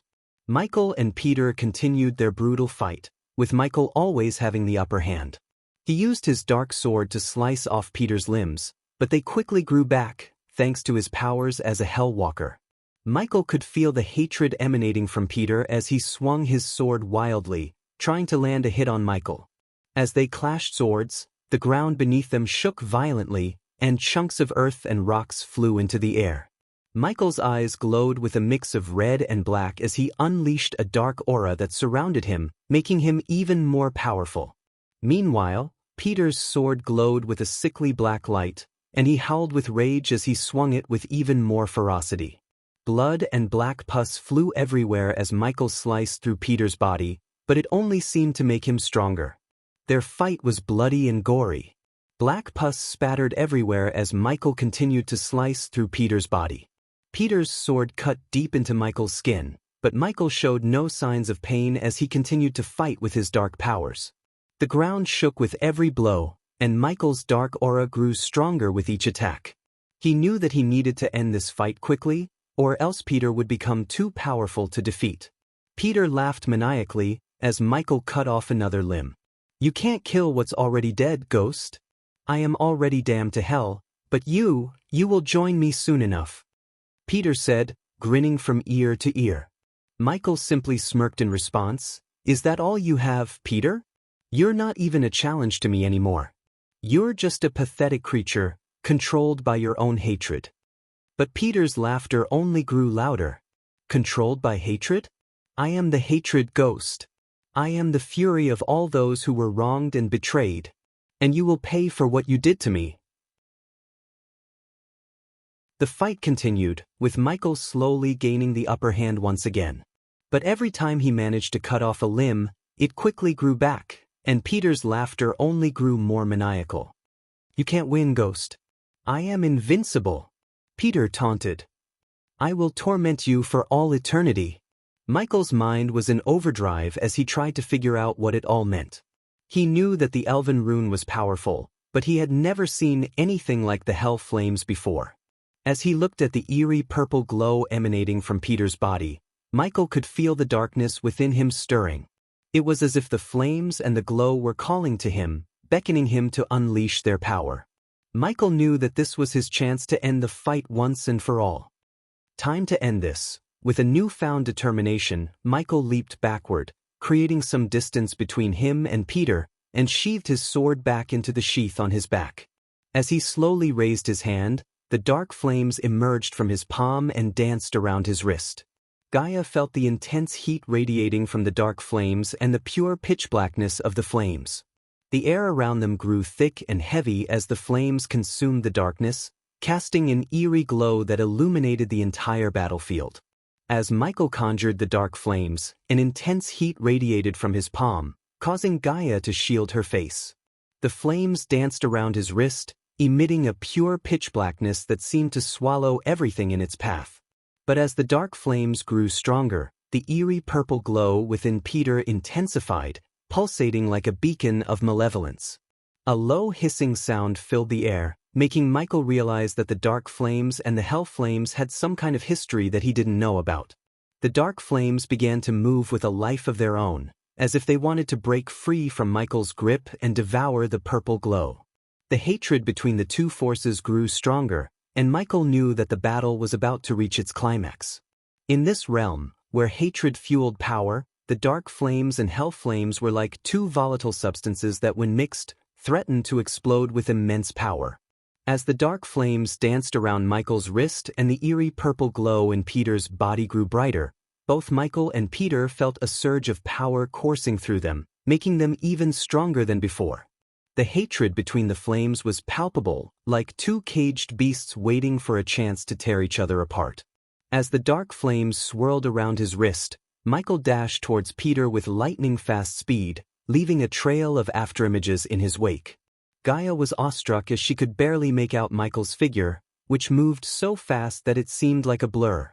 Peter, on the other hand, swung his sword violently and erratically, driven only by his boundless hatred. Michael easily evaded all of Peter's attacks, but he could sense that something else was controlling Peter, perhaps the hell flames that animated him. Michael realized that Peter had already lost his sanity when he became a Hell Walker, but now he had completely transformed into an abomination of hell. With the fight taking a toll on both of them, Michael knew it was time to end it. He gathered all his strength and punched Peter in the gut with such force that his hand penetrated through his back. Peter stumbled backward, but Michael wasn't done yet. He conjured the dark flames, ready to face the hell flames that he knew would emerge from Peter. Just as expected, the purple eerie glow crawled out of Peter's body and took the form of flames. Michael braced himself as he heard a chilling voice emanating from the hell flames, "Welcome to my second home." Although he rarely felt fear, the voice sent shivers down his spine. "The dark flames, I sense your hatred. This is the dominion of the damned, and we rule here. We have long awaited this moment, the moment we can make you suffer and consume your flames," spoke the hell flames cryptically, its twisted glee sending shivers down Michael's spine. The intense and consuming hatred from the hell flames was palpable as they spoke, a hatred that had been festering for centuries. "Your hatred fuels me, just as mine fuels you. It's an endless cycle of agony and despair, a dance between predator and prey. But remember, as much as I need your hatred, I also need you to suffer. And I promise, I will make you suffer like you never have before," said the voice with a twisted satisfaction that sent shivers down the listener's spine. "I have lost count of how many have threatened to end me, yet here I am," Michael sneered, his voice filled with defiance. The hell flames responded with a malicious laugh, and Michael watched as they took control of Peter's body. Suddenly, Peter's eyes began to glow with a purple flame that radiated an eerie light. Michael, in turn, willed the darkness around him and shrouded himself in a cloud of inky blackness. His eyes flickered between a menacing red and black, while the dark flames danced and flickered around his body, fully enveloping him. As the two opposing forces faced off against each other, the tension in the air grew thicker, almost palpable. The hatred that had been festering between them was now fully unleashed, and it was clear that only one of them would emerge victorious. When the two clashed, the sound of metal against metal rang out as they exchanged sword strikes. Michael's movements were precise and calculated, while Peter's were wild and fueled by hatred. Michael easily evaded all of Peter's sword strikes, leaving him open for Michael's attacks. Every time Michael landed a hit, Peter's black pus oozed out from the wound and healed almost instantly. Despite Peter's quick regeneration, Michael remained undeterred. He continued to fight with ferocity, knowing that his own power was also growing stronger with every passing moment. The dark flames around him burned brighter, fueled by his own hatred and the hatred of the hell flames. As they continued to fight, Michael's strikes grew more forceful and accurate. Peter's attacks became increasingly wild, as though he was desperate to land a hit. Michael saw his opening and seized it, delivering a powerful strike that sliced through Peter's chest. Black pus gushed out from the wound as Peter stumbled backward, but Michael wasn't finished yet. With a swift and calculated motion, Michael spun around and delivered a powerful kick that sent Peter flying across the battlefield. The impact was so intense that Peter crashed into the ground, leaving a deep impression on the soil. Michael was in full control of his powers, and the darkness that enveloped him only added to his strength. As he raised his hand, the darkness around him grew thicker and swirled with an eerie energy. With a flick of his wrist, Michael summoned the remaining fragments of Peter's body to float towards him through the darkness. Peter squirmed and tried to claw his way out of Michael's grasp, but it was too late. Michael had already summoned the dark flames and willed them to envelop Peter's body completely. Peter screamed in agony, but his screams were laced with maniacal laughter that echoed through the battlefield. Michael watched in satisfaction as the dark flames consumed the Hell Walker, burning him to nothingness. However, Michael knew that it wouldn't be that simple to end the existence of a primordial flame like the Hell Flames. Just as Michael expected, the eerie purple flames that embodied the power of hell reappeared in the air above them, mocking him with its cryptic laughter. Michael could feel the malice emanating from the flames as it spoke, taunting him with its promise of destruction and suffering. "You thought you could destroy me so easily, Michael? This is just the beginning. The fires of hell will rain down upon your world, and you and all those you hold dear will suffer for all eternity," The hell flames cackle maniacally, its words echoing in Michael's mind like a haunting melody. Michael knew that this was far from over, that the hell flames would continue to seek revenge against him and all that he held dear. But he was not afraid, for he was the god of darkness. He took a deep breath and raised his hand, conjuring a dense cloud of darkness around him. The darkness swirled and coiled around him like a living thing, ready to strike at any moment. As suddenly as they had appeared, the hell flames disappeared from the sky. Michael was left standing in the darkness, his heart racing with anticipation. He knew that the threat of the hell flames was far from over, and that he would need to be vigilant if he was to protect the people he cared about.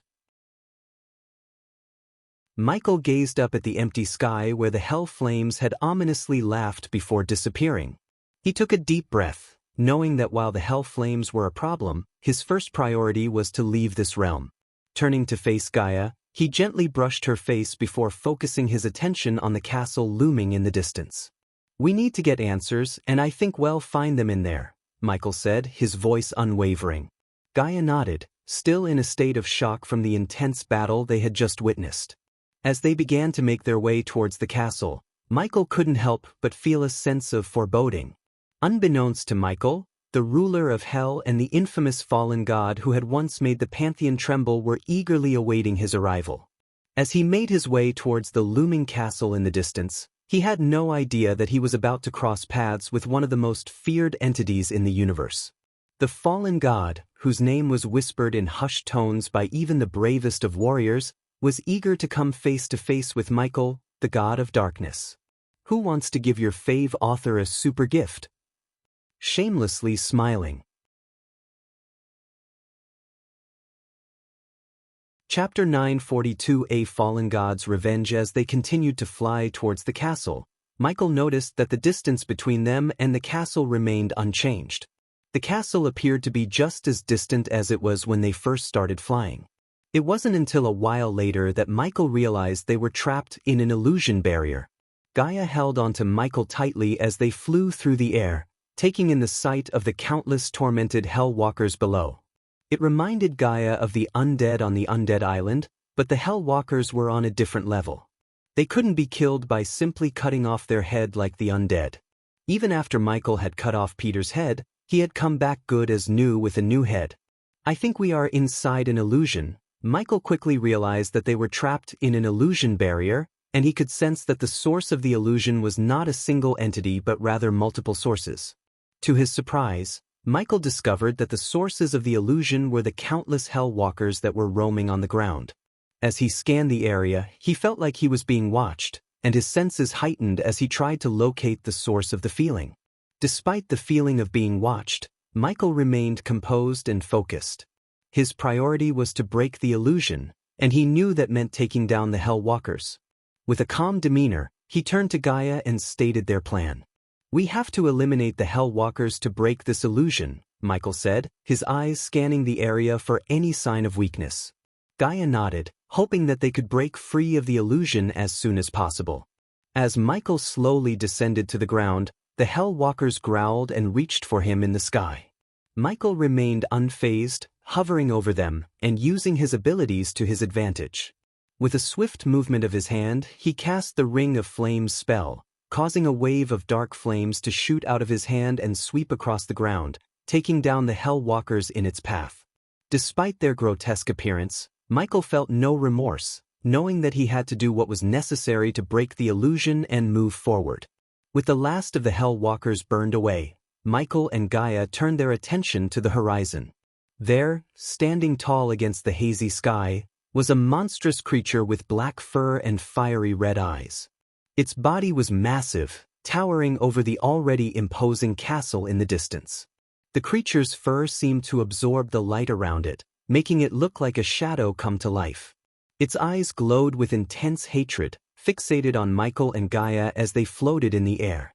Its sharp claws dug into the ground, leaving deep marks as it began to move towards them with a thunderous roar that shook the very ground they were on. This creature was not like anything he had ever faced before. Its mere presence exuded a menacing aura that made him feel like he was facing a force of nature. And yet, he could not back down. He had come too far to turn back now. As the creature closed in on them, Michael readied himself for battle. He conjured the dark flames around him, allowing its pure darkness to envelop him. Gaia clung onto Michael tightly as the creature charged, its red eyes glowing brighter with each passing moment. The creature's roar echoed through the battlefield, sending shockwaves through the air that made Michael's ears ring. Its black fur glistened in the dim light, and its red eyes glowed with an eerie intensity. Michael knew he was facing a formidable foe, one that he couldn't take lightly. With a quick glance at Gaia, he summoned the darkness around them and lifted her into the air, keeping her out of harm's way. As the creature approached, Michael felt the pull of its gravity field increases exponentially, forcing him to stay on the ground. But he remained calm and focused, ready to face this challenge head-on. He knew he could use the darkness to his advantage and even defy gravity if necessary, but for now, he chose to stay on the ground and face the creature in close combat. What the fuck is that thing? Gaia's eyes widened in horror as she gazed upon the monstrous creature. It had black fur covering its massive body and red eyes that seemed to glow with an unholy fury. Its claws were sharp enough to tear through steel, and its jaws looked powerful enough to crush a boulder. Gaia couldn't help but wonder how many more abominations hell had waiting for them. Despite being unable to use her cultivation power, Gaia still had Michael's specially crafted arrows in her quiver. As the black-furred creature charged towards Michael with alarming speed, Gaia quickly notched an arrow in her bow, taking into account the increased gravity, and let it fly. The arrow arced through the air and hit the creature directly in the center of its head, detonating on impact and engulfing the creature in flames. The explosion wasn't enough to kill the creature, but it provided Michael with the opening he needed to make his move. With his dark sword in hand, Michael charged toward the massive creature. He kept his second sword sheathed as he felt that one dark sword would be enough to take down the creature, and he needed his other hand free to wield his dark flames. As he closed in on the creature, Michael defied the increased gravity and leaped into the air. He then channeled his power into his sword and unleashed a bolt of lightning from its tip, aimed directly at the creature. The lightning bolt tore through the creature's skull, leaving a gaping hole where its head once was. However, to Gaia's shock, the creature didn't fall down. Instead, it multiplied in the blink of an eye, dividing itself into 3 identical creatures. Before Michael could react, one of the creatures charged at him from behind, its claws ready to strike. The two collided with a deafening explosion, but Michael's half-celestial body was stronger than he had ever imagined. He grabbed the creature's fur and lifted it with ease, his muscles bulging with raw power. Gaia watched in awe as Michael spun around and used the creature as a weapon, smashing it into the other 2 creatures with devastating force. It was a display of raw strength and skill that left Gaia breathless. As Michael engaged in a fierce battle against the hellish creatures, the ruler of hell, the infamous fallen god Dagon, sat upon his throne, observing the combat with a feet hovering before him. Dagon's black eyes gleamed with amusement as he watched the god of darkness in action. Despite his amusement, there was a hint of intrigue in Dagon's expression, as if he had stumbled upon something unexpected. He fights with the same ferocity as he did 5,000 years ago, yet there is something different about him now, Dagon mused aloud, his voice smooth as silk. No one could discern whether Dagon harbored any enmity toward the fellow god, as his expression and amused smile remained inscrutable. Only Dagon knew the thoughts churning within his mind. As Dagon watched Michael battling the creatures within his castle, the hell flames materialized around him, taking the shape of a face with no distinguishable features except for 2 hollow eyes and a gaping mouth. Enough admiring, the hell flames hissed with a voice filled with malice and contempt towards Michael. Dagon merely chuckled, unperturbed by the hostility of the flames. Of course, my dear friend. You will get what you desire once we have dealt with the Pantheon. The hell flames shifted in agitation, their ghostly form flickering with anger. And what of the dark flames and its twin? I want them both obliterated, their existence erased from this universe. Dagon's expression remained unreadable, his amused smile still present. Do not worry, my dear friend. I have not forgotten our bargain. Once the Pantheon has been dealt with, the dark flames and its twin shall meet their end. The hell flames seethed with anticipation, eager for the destruction of their ancient enemy. I will hold you to your word, Dagon. Dagon merely waved a dismissive hand. Of course, my friend. You have nothing to worry about. The hell flames flickered one last time in the feed, sending a malevolent gaze toward Michael before vanishing into Dagon's body. It was no secret that the hell flames were the most unstable and vicious of all primordial flames, with a penchant for consuming hatred as fuel. Its choice of Dagon as a host was not surprising, for the fallen god harbored an endless amount of hatred toward the pantheon. Together, they made a formidable pair with their own twisted agendas, united in their desire to bring destruction to everything the pantheon had created. As Dagon pondered his plans, a towering orc, one of his generals, materialized before him. The orc knelt before Dagon, showing his utmost respect to the ruler of hell. The orc's massive frame was covered in thick, dark fur, and his skin was an ashen gray.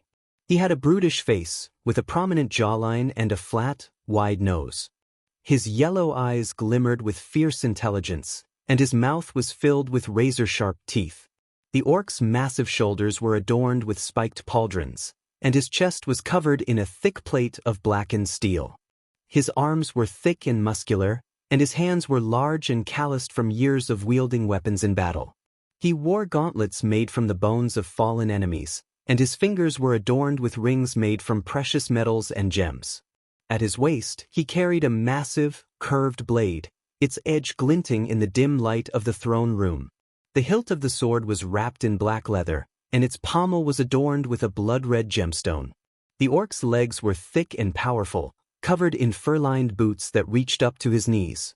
The orc's presence alone exuded power and strength, and his loyalty to Dagon was unwavering. He awaited his ruler's command with a bowed head, ready to carry out his orders no matter the cost. Dagon's eyes gleamed with anticipation as he spoke to his loyal general, the towering orc who knelt before him. Ah, Grimgr, you have arrived just in time. Prepare the Ascension Tower. We will be breaking through the barrier to our home in a matter of hours. Grimgr had faithfully served Dagon for countless years, but he had never expected to hear those words from his lord's mouth. When Dagon spoke of breaking through the barrier to their home, Grimgr's eyes widened in disbelief. Could it really be true? After all these years, was their exile finally coming to an end? My lord, Grimgr stammered, struggling to contain his emotions. He could hardly believe his ears, but the glint in Dagon's eyes told him that this was no jest. His heart raced with excitement and anticipation, but a small part of him held back in fear. After all, they had been exiled to this place for a reason. Dagon seemed to read the orc's thoughts and reassured him with a sly smile.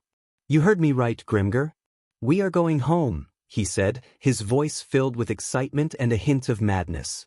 Grimgr couldn't help but feel a surge of hope and gratitude for his lord's words. He knew that Dagon was a formidable force, feared by many, and that following him was the only chance they had to reclaim their home. As Dagon's maniacal laughter echoed through the castle, Grimgr stood up with a newfound sense of purpose. He would do whatever it took to help Dagon achieve their shared goal. And with the Ascension Tower already prepared, it seemed that their journey home was closer than ever before. But when Grimgor was about to make his way out of the throne hall, he noticed a glimpse of the god of darkness in the feed, causing all his excitement and joy to vanish instantly. His expression transformed from joy to shock and then to sheer terror. Even a brute like Grimgor couldn't hide the fear in his eyes at the sight of the god of darkness. Memories of what happened 5,000 years ago and the destruction brought down by the god of darkness flooded Grimgor's mind, making him tremble in fear. He knew firsthand the devastation that the god of darkness was capable of, and the mere thought of facing him once again was enough to make Grimgor's blood run cold. Dagon noticed the fear in Grimgor's eyes but showed no sign of concern. Instead, he casually waved his hand, dismissing Grimgor's worry. Don't fret, Grimgor. Everything is going according to plan, and we won't have to think about him for a long time, Dagon said, a devilish grin spreading across his face. Grimgor tried to hide his fear and nodded, though his expression was still uneasy. He knew better than to doubt his lord's plans, but the memory of the god of darkness and his destructive power still haunted him.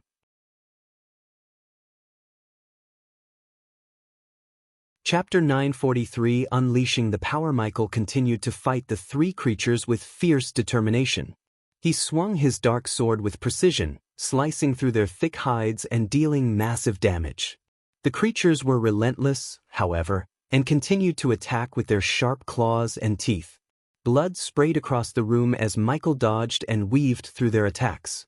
His black skin was stained with the creature's blood, but he showed no signs of slowing down. With each strike of his sword, he channeled the darkness within him, unleashing waves of dark energy that sent the creatures reeling. One of the creatures managed to sink its teeth into Michael's shoulder, causing him to grunt in pain. He retaliated by plunging his sword into the creature's neck, causing it to roar in agony. As it fell to the ground, Michael ripped the sword out and turned to face the other two creatures. The creatures circled him, growling and snarling with bloodlust. Michael's eyes glowed crimson as he prepared for their next attack. Suddenly, one of the creatures lunged forward, claws extended. Michael sidestepped the attack and countered with a swift kick to the creature's stomach, sending it flying across the room. The third creature charged forward, its massive horns aimed straight for Michael's chest. Michael ducked and rolled under the attack, coming up behind the creature. With one swift motion, he sliced off one of its legs, causing it to stumble and fall to the ground. The creatures continued to attack, their wounds oozing blood onto the stone floor. Michael was bleeding from several cuts and gashes, but he refused to back down. He knew that he had to keep fighting until the creatures were defeated. With a fierce roar, Michael charged forward, ready to deliver the final blow.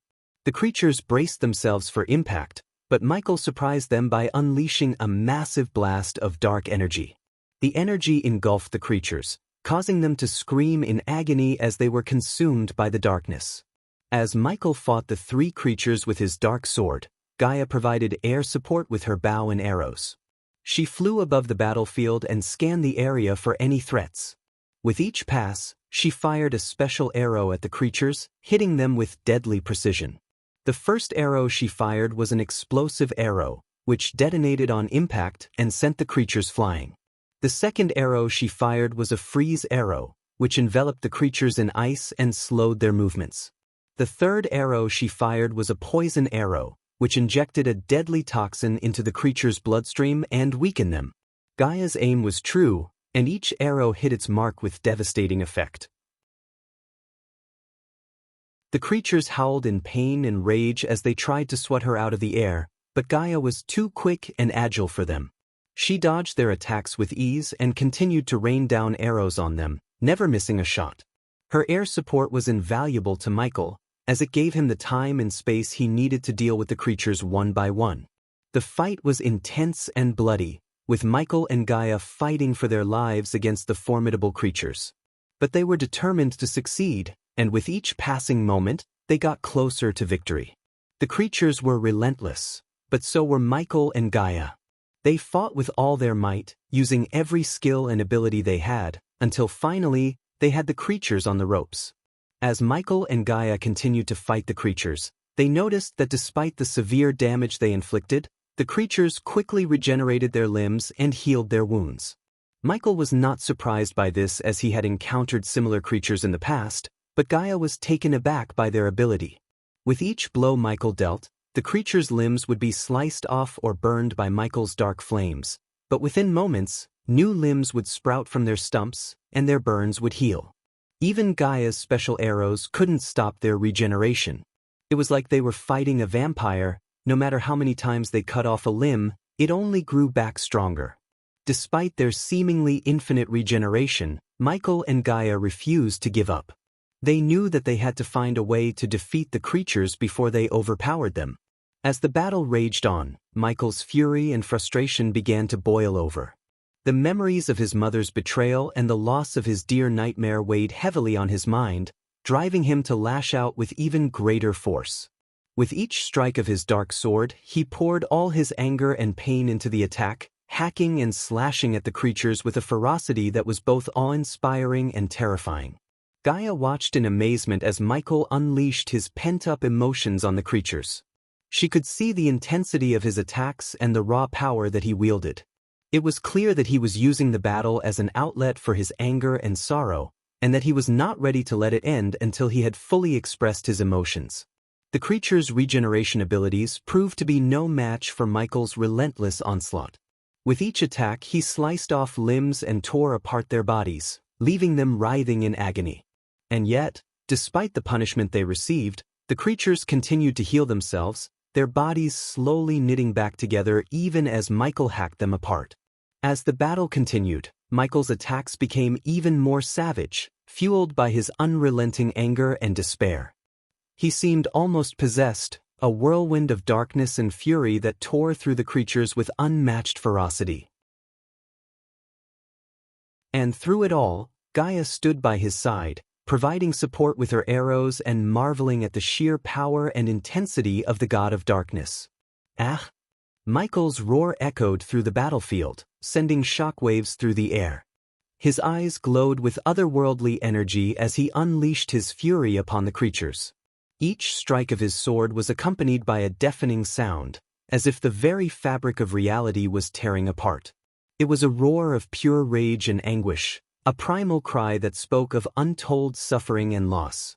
Michael's eyes burned with a fierce intensity as he unleashed his fury on the creatures.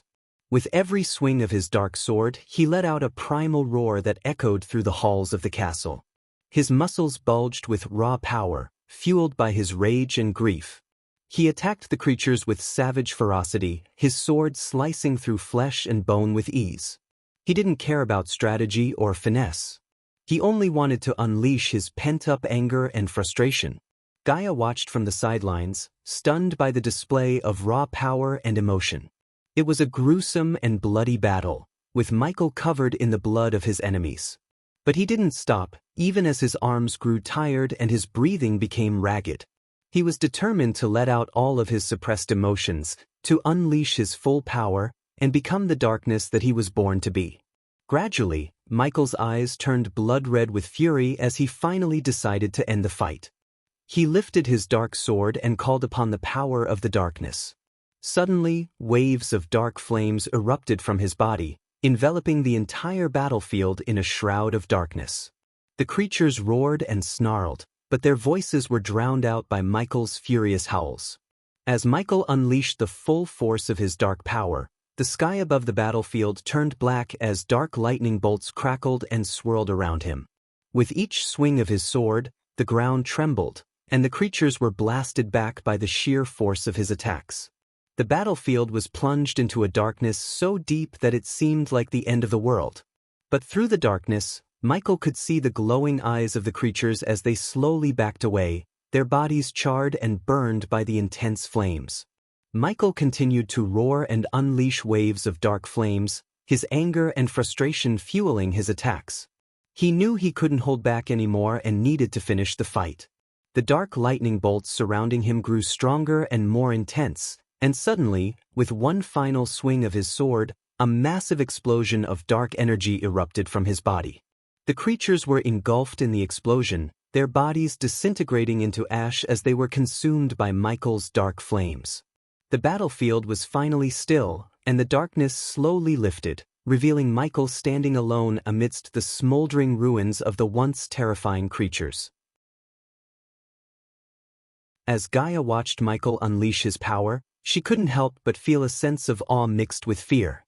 She had seen Michael use his dark flames and lightning bolts before, but this time it was different. It felt like Michael had truly embraced the darkness within him, letting it consume him and fuel his power. The waves of dark flames that Michael unleashed were unlike anything she had ever seen before. They were so dark and powerful that they seemed to suck the light out of everything around them. The bolts of dark lightning that crackled around him added to the ominous atmosphere, making the battlefield feel like a place of pure darkness and malevolence. Despite her fear, Gaia couldn't help but feel a sense of pride and admiration for Michael. She knew that he was fighting with all his might, not just to defeat the creatures but also to vent his suppressed emotions. The sight of Michael unleashing his full power was both beautiful and terrifying, and it left Gaia feeling a mix of emotions that she couldn't quite put into words. When the three creatures were put out of existence, Michael stood up with a fierce expression on his face. Suddenly, the ground started to crack and break apart as hundreds of Hellwalkers emerged from the depths of hell. They were all different shapes and sizes, but each one was just as terrifying as the last. Gaia's eyes widened in shock and horror as she saw the massive horde of Hellwalkers. She knew they were in for a tough battle. Each Hellwalker was easily powerful enough to kill a fusion-stage cultivator with ease. Their blackened skin was tough as steel, and their glowing red eyes were filled with an insatiable hunger for blood. The horde of Hellwalkers was massive, stretching as far as the eye could see. Their growls were deep and guttural, reverberating through the ground like an earthquake. Their eyes glowed with an eerie red light, and their movements were slow and deliberate, like that of zombies. They appeared almost mindless in their determination to attack and destroy anything in their path. Despite their undead appearance, their physical strength and power were undeniable. Each one of them was strong enough to take on a fusion-stage cultivator with ease, and their numbers were overwhelming. As they emerged from the cracks in the ground, the battlefield was plunged into darkness, and the air was thick with the stench of death and decay. Michael stood calm and collected, unfazed by the horde of Hellwalkers emerging from the ground. His eyes remained fixed on the approaching army, and he raised his hand towards the sky with a serene sense of purpose. The winds around him began to pick up, the air crackling with energy as he prepared to unleash his power. Despite the overwhelming numbers of the Hellwalkers, Michael remained stoic, his gaze unflinching as he called forth the darkness. As Michael raised his hand, the sky seemed to ripple and warp as if it were a mere veil waiting to be pulled back. Suddenly, 3 massive meteors, each one ablaze with a crimson-red flame, appeared in the sky above. They hung there for a moment, suspended in time, before hurtling down toward the horde of Hellwalkers below. The ground shook as the meteors struck the earth, creating massive craters that swallowed up the Hellwalkers. The force of the impact sent shockwaves rippling through the air, shattering nearby structures and kicking up clouds of dust and debris. The sound was deafening, a roar that drowned out all other noise. After discovering the truth about his family, Michael's emotions had been a maelstrom of anger, betrayal, and grief. However, he had used this storm of emotions to fuel his power, and he had truly embraced the darkness within him. This allowed his power to grow beyond any limits he had previously known. With each passing moment, Michael felt his power surge through him like an unstoppable force. The darkness within him had become a part of him, and he had learned to wield it like a weapon. As the smoke cleared, Michael descended from the sky and surveyed the destruction he had wrought. The horde of Hellwalkers lay decimated, reduced to nothing but ash and rubble. The air was thick with the smell of burnt flesh and sulfur, and the ground was scorched black from the heat of the impact. Gaia stared in awe at the sight before her, barely able to comprehend the sheer power that Michael had just unleashed. For a moment, she felt a flicker of fear, wondering if Michael's power was too great for him to control. But then she saw the determination in his eyes, the way his jaw was set, and she knew that he was in control. He had unleashed his true power and brought destruction to their enemies, and there was no stopping him now. When the dust settled from the impact of the meteors, the battlefield was unrecognizable. The ground was scorched and cracked, and the air was thick with smoke and the stench of burnt flesh. The bodies of the Hellwalkers were charred and twisted, their once formidable figures reduced to nothing but ash and bone. In the midst of this destruction stood Michael, the god of darkness. His body was wreathed in black flames, and his eyes glowed with an unearthly light. The power he had unleashed upon the battlefield was beyond comprehension, and it was clear that he had truly embraced the darkness within him.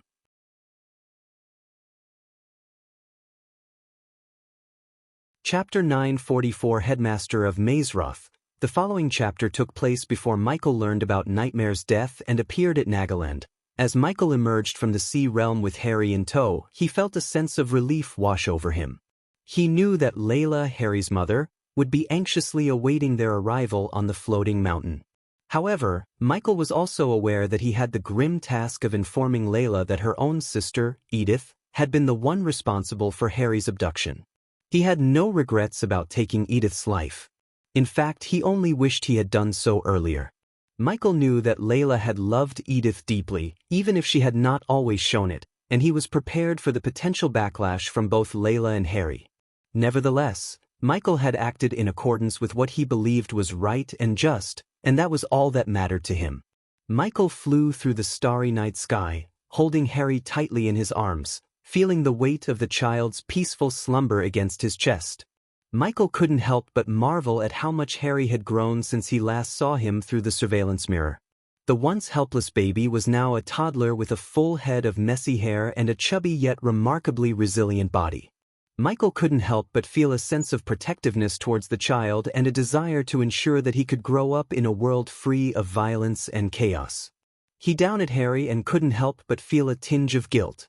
He knew that his actions had caused pain and suffering for those he cared about, including Layla and the innocent child in his arms. But as Michael felt Harry's soft skin and heard his gentle breathing, he also knew that he had made the right choice in killing Edith. No one should have the power to use innocent lives as pawns in a game of power, and Michael was willing to bear the burden of that responsibility. While he soared above the tranquil ocean, Michael wondered what kind of future awaited Harry. Would he grow up to be a hero like his mother, or would he be forever haunted by the darkness that surrounded him?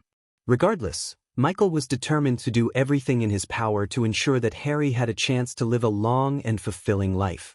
The fate of the world may hang in the balance, but for now, all that mattered was the peaceful slumber of a child in his arms.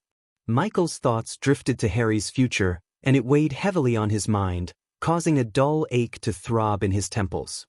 Before he had left for the Sea Realm, Michael had offered to take Layla and Harry with him to the floating mountain, where they would be safe from the dangers of the outside world. But Layla had rejected the offer, adamantly refusing to expose her son to Michael's dark army or to be involved in his war against the world. Michael couldn't blame her for her decision, but he couldn't shake off the feeling that Harry's future was uncertain and that the boy deserved a chance at a peaceful life. Despite Michael's offer to protect Layla and Harry from the dangers of his dark army, Layla had made it clear that she wanted nothing to do with him or his war. Michael couldn't shake off the worry for Harry's future and the nagging feeling that Layla had a plan in place. He tried suggesting sending them to a separate pocket dimension, but Layla refused. As Michael was deep in thought about their safety, a strong gust of wind brushed past him, causing him to stop in his tracks. A feeling of unease crept up on Michael as he sensed a powerful figure suddenly appears behind him. When Michael turned around, he was met with the sight of a towering figure hovering in the air before him. The man appeared to be the embodiment of peace and wisdom, radiating a calming aura that put Michael at ease. He had long, flowing white hair and a matching beard that fluttered gently in the wind while his eyes twinkled with a sense of knowing. He wore long, flowing purple robes that seemed to billow around him as he moved, and half-moon-shaped glasses perched on the bridge of his nose, giving him an air of intellect and sophistication. "Who you might be?" Michael asked with an air of calmness. The old man took a moment to respond, his gaze slowly scanning over Michael from head to toe. The man exuded an aura of peaceful wisdom, as if he held knowledge of all things in the world. Michael attempted to sense the old man's power, but to his surprise, he found himself unable to do so. It was as if a powerful magic had been placed around the old man to prevent Michael from gauging his strength. The old man's voice was deep and resonant, filled with a sense of wisdom and authority that commanded Michael's attention. The man's eyes sparkled with intelligence behind his half-moon glasses, making it clear that he was not a person to be underestimated. "Such a loss that you chose not to return to Miseroth, ghost?" the old man repeated, his voice tinged with a hint of regret. "Professor Lane speaks of you often, and that is saying something, considering his usual reluctance to discuss former students." The old man's smile was warm, but there was a hint of something else in his expression that Michael couldn't quite identify. Michael fixed his gaze on the old man before him, his eyes scrutinizing him as he asked, "You didn't answer my question." His tone was calm, but there was an underlying hint of curiosity and suspicion as he tried to discern the identity of the stranger who had appeared before him. "The headmaster of Maesroth, Wulfric Wells III," replied the old man in a calm and collected voice. As Wulfric revealed his identity, Michael's eyes widened in shock and disbelief.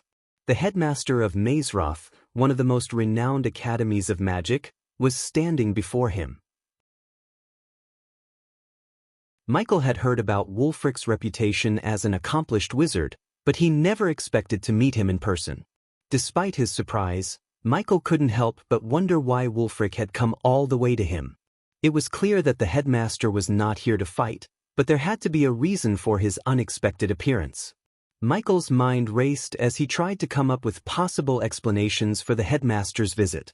While Michael was trying to decipher why the headmaster of Maesroth had appeared before him, he suddenly sensed a new presence. He turned his gaze and saw Layla, Harry's mother, standing beside Wulfric. Michael was taken aback by her sudden appearance, but he maintained his composure and assessed her expression for any signs of hostility or resentment towards him. Layla's sudden appearance took Michael aback, but he was even more taken aback when he saw the overwhelming joy on her face at the sight of Harry safe and sound in his arms. She cried tears of relief and delight as she rushed towards him. Layla's eyes, which were always cold and calculated, were now filled with warmth and love as she took Harry from Michael's arms and held him tightly. She dashed towards Michael and took Harry into her arms, holding him tightly against her chest. The warmth of Harry's body made her feel alive again, as if a part of her had been missing and had just returned to her. She hugged him tightly, grateful for his safe return, and did not want to let him go. She embraced him with a passion that could only be compared to the fierce love of a mother who had lost her child and now had him back in her arms. In that moment, Layla felt like she was coming back to life. "What happened to him?" Layla asked, her voice laced with concern as she saw her son sleeping in Michael's arms. She immediately feared that something might have happened to him in the sea realm. "He's fine, just sleeping," Michael reassured her. He could sense the love and worry in Layla's voice, and he knew that Harry meant everything to her. "It's best to let him rest for now. He's been through a lot." Layla nodded, relieved to know that Harry was safe and sound. She held him close and whispered soothing words, feeling grateful that Michael had saved her son. As Layla was showering Harry with kisses and hugs, Michael shifted his attention to Wulfric. He had knocked out Layla and left her safely in his castle, so he was puzzled as to how Wulfric had managed to find her. But when Michael examined the energy fluctuations and power radiations surrounding Wulfric, he realized that the headmaster had somehow freed Layla from his castle. After a moment of silence, Michael turned his gaze towards Wulfric Wells and spoke up, breaking the tension. "Why are you here, headmaster?" he inquired, his voice firm and steady. Despite his surprise at Wulfric's sudden appearance, Michael maintained his composure and remained wary of the headmaster's motives.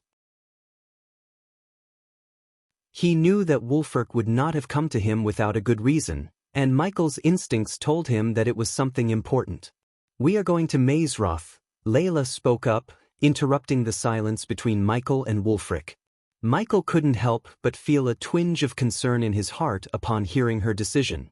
While he had previously considered Maesroth as a safe haven for Layla and Harry, he knew all too well that Maesroth was under the control of Skyhall, his sworn enemies. He couldn't bear the thought of Harry being used as a pawn against him in the future, as had happened with Noah. However, as Michael looked into Layla's eyes, he saw a steely determination that he knew he would not be able to sway. Despite his reservations about Maesroth, he could see that Layla had made up her mind and would not be dissuaded easily. It was clear to Michael that Layla was fiercely protective of her son and was willing to do whatever it took to keep him safe, even if it meant going against Michael's wishes. He knew it would be a difficult battle to try and convince her otherwise. Wulfric could see the worry in Michael's eyes, and he spoke in a calm and reassuring tone. "You can trust me, Michael. Maesroth is not under Skyhall's control," Wulfric said, sensing Michael's concerns about Harry's safety. Michael still had doubts about sending Harry to Maesroth. He knew Skyhall had a firm grip on many realms, including Maesroth, and he feared that they might use Harry as a weapon against him in the future. "Who says they don't control it, headmaster? They control almost everything," And imagine what they would do to him once they learn he's my blood, Michael countered, expressing his concerns to Wulfric. I made my decision, Ghost. We are going to Mazeroth, where my son will receive the education and safety he deserves. Layla interrupted Michael before he could say a word. Michael was about to argue, but Layla's eyes were determined and unwavering. You didn't listen to me when you rushed into absorbing the first energy.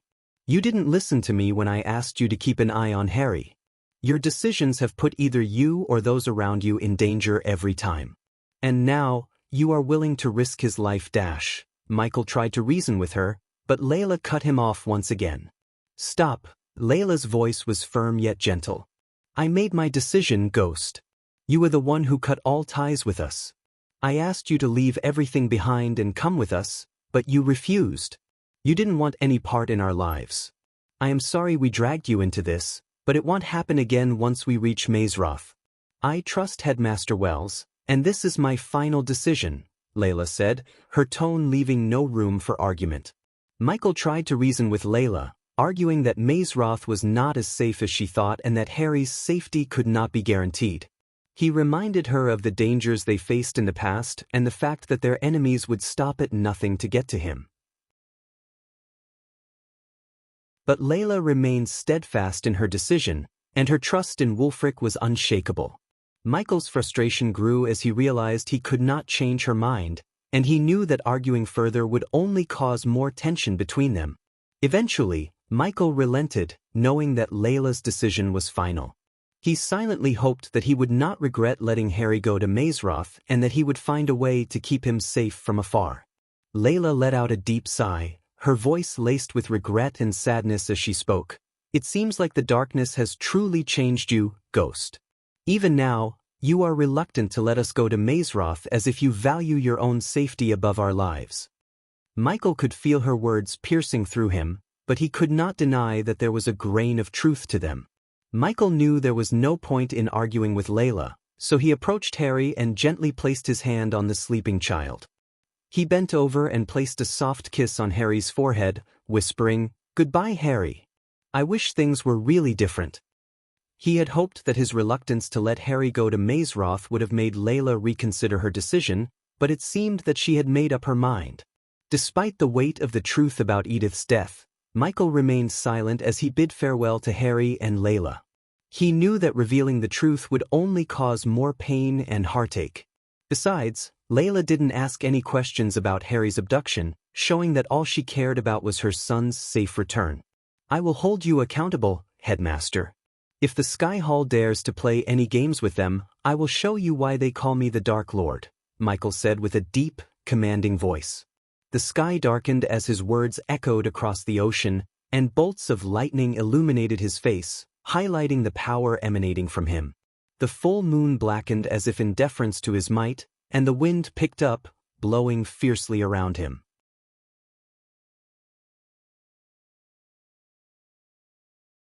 Chapter 945.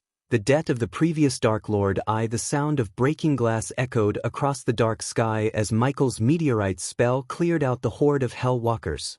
As Gaia stood there in awe, she noticed that the castle was suddenly much closer than before.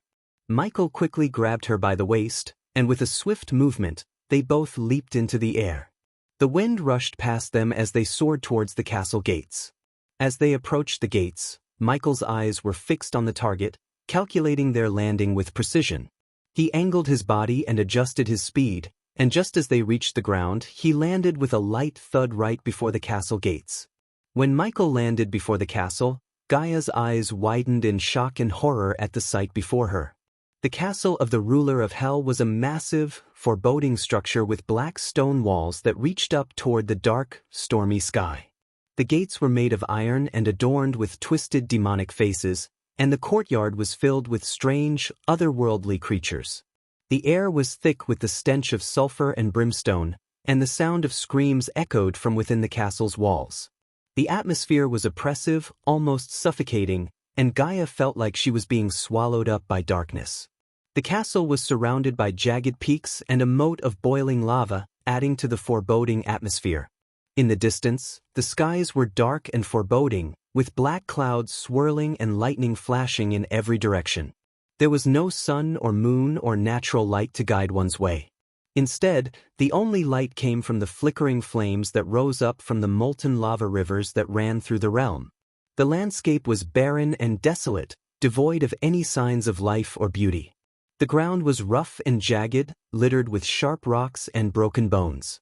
As Gaia took in her surroundings, she couldn't help but feel a sense of despair and hopelessness wash over her. She could hear the distant sounds of screams and cries of agony, reminding her that she was in a place of eternal suffering. As they made their way towards the castle gates, she could see twisted demonic faces carved into the stone walls and strange, otherworldly creatures lurking in the shadows. The closer they got to the castle gates, the more Gaia felt like the darkness was closing in on her. She could see the twisted faces on the gates leering at her, and the air was thick with the stench of sulfur and brimstone. Gaia couldn't imagine how anyone could survive in a place like this. It was a place of unspeakable darkness and horror, ruled by an entity of unfathomable power and malice. And yet, they had to enter the castle and face the ruler of hell if they were to save Nightmare.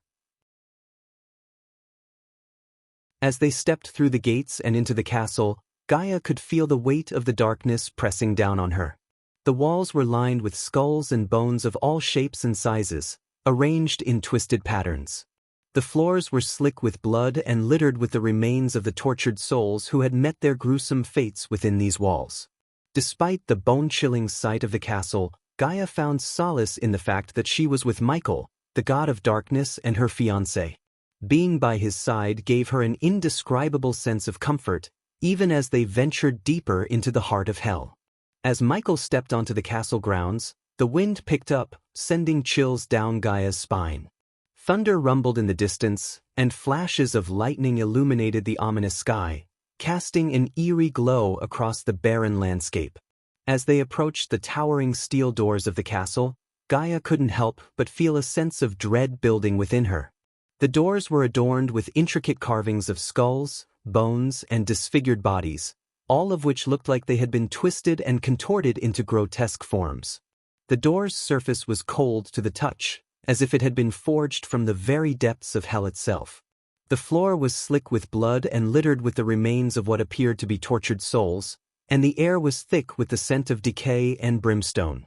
The flickering torches cast an eerie glow on the walls, making it seem as though the castle was alive with malevolent spirits. The walls were made of black stone, and the floors were slick with what appeared to be blood. Gaia could see strange, otherworldly creatures lurking in the shadows, their eyes gleaming with malevolent intent. The air was thick with the stench of sulfur and decay, and the only sounds that could be heard were the faint cries and screams of the damned. The flickering torches cast eerie shadows on the walls, and Gaia could feel the eyes of unseen beings following their every move. Despite the castle's foreboding appearance, Michael continued onward with unshakable resolve. Gaia held on to his arm tightly, taking comfort in his reassuring presence. As they navigated through the labyrinthine hallways, Gaia could feel her heart racing with every step they took. The darkness seemed to swallow them up as they moved deeper into the castle's depths. Gaia could feel the weight of the castle bearing down on her as if it were trying to crush her very soul. The stench of decay grew stronger, and the sounds of suffering grew louder with every passing moment. Gaia could feel her resolve starting to falter as they approached the throne room, where the ruler of hell awaited them. But as she looked up at Michael's unwavering gaze, she felt renewed strength and determination. With Michael by her side, she knew that she could face whatever horrors awaited them in the depths of hell. As they made their way through the castle's corridors, Michael's eyes scanned their surroundings, taking in the macabre decor and the twisted artwork that adorned the walls. Gaia walked beside him, her hand gripping his tightly as she surveyed the gruesome surroundings with disgust. "I can't believe this is real," she muttered, glancing at Michael. "Is this hell?" Michael merely shrugged, his expression unreadable. "That's a good bet," he replied with eerie calmness in his voice. Gaia shook her head, her eyes scanning the twisted tapestries that adorned the walls. "I wonder what awaits us in this castle. I have a bad feeling about this, Michael." Michael remained calm, his gaze fixed ahead as they made their way through the darkened halls. "Whatever or whoever it is, We will face them and get out of this place alive. I had seen enough deaths for one day, he replied. As they approached the throne hall, Michael's pace quickened, his eyes fixed ahead. Gaia felt her heart race as they stepped through the doors, revealing the foreboding chamber beyond. "You're not scared at all, are you?" she asked softly, her eyes fixed on the twisted tapestries that adorned the walls. Gaia's voice trembled as she glanced around the twisted and gruesome surroundings. "This place is unnerving. The darkness, the lifeless bodies, and everything else. It's creeping me out," she murmured, her grip tightening around Michael's hand. "I sometimes wish I were the goddess of darkness like you so that I could be as fearless as you." Michael merely smiled, his gaze fixed ahead as they made their way through the twisted throne room. Darkness can be a source of fear for many, but for those who embrace it, it can be a powerful tool. Fear is natural, but it's what we do in the face of that fear that defines us. I choose to use the darkness to my advantage, to harness its power and overcome my fears. In the end, it's not the darkness that we should fear, but our own inability to confront it. Finally, Michael arrived at the door to the throne hall and paused for a moment, taking a deep breath. Since he had begun to embrace the darkness within him fully, fear no longer held any power over him. Without hesitation, he pushed the door open and strode into the throne hall calmly and unwaveringly. The throne hall was a foreboding chamber filled with a pervading sense of darkness and malice. The walls were adorned with grotesque tapestries depicting scenes of torture and suffering, and the air was thick with the stench of sulfur and brimstone. In the center of the room stood a massive throne carved from blackened bones and adorned with the skulls of defeated enemies.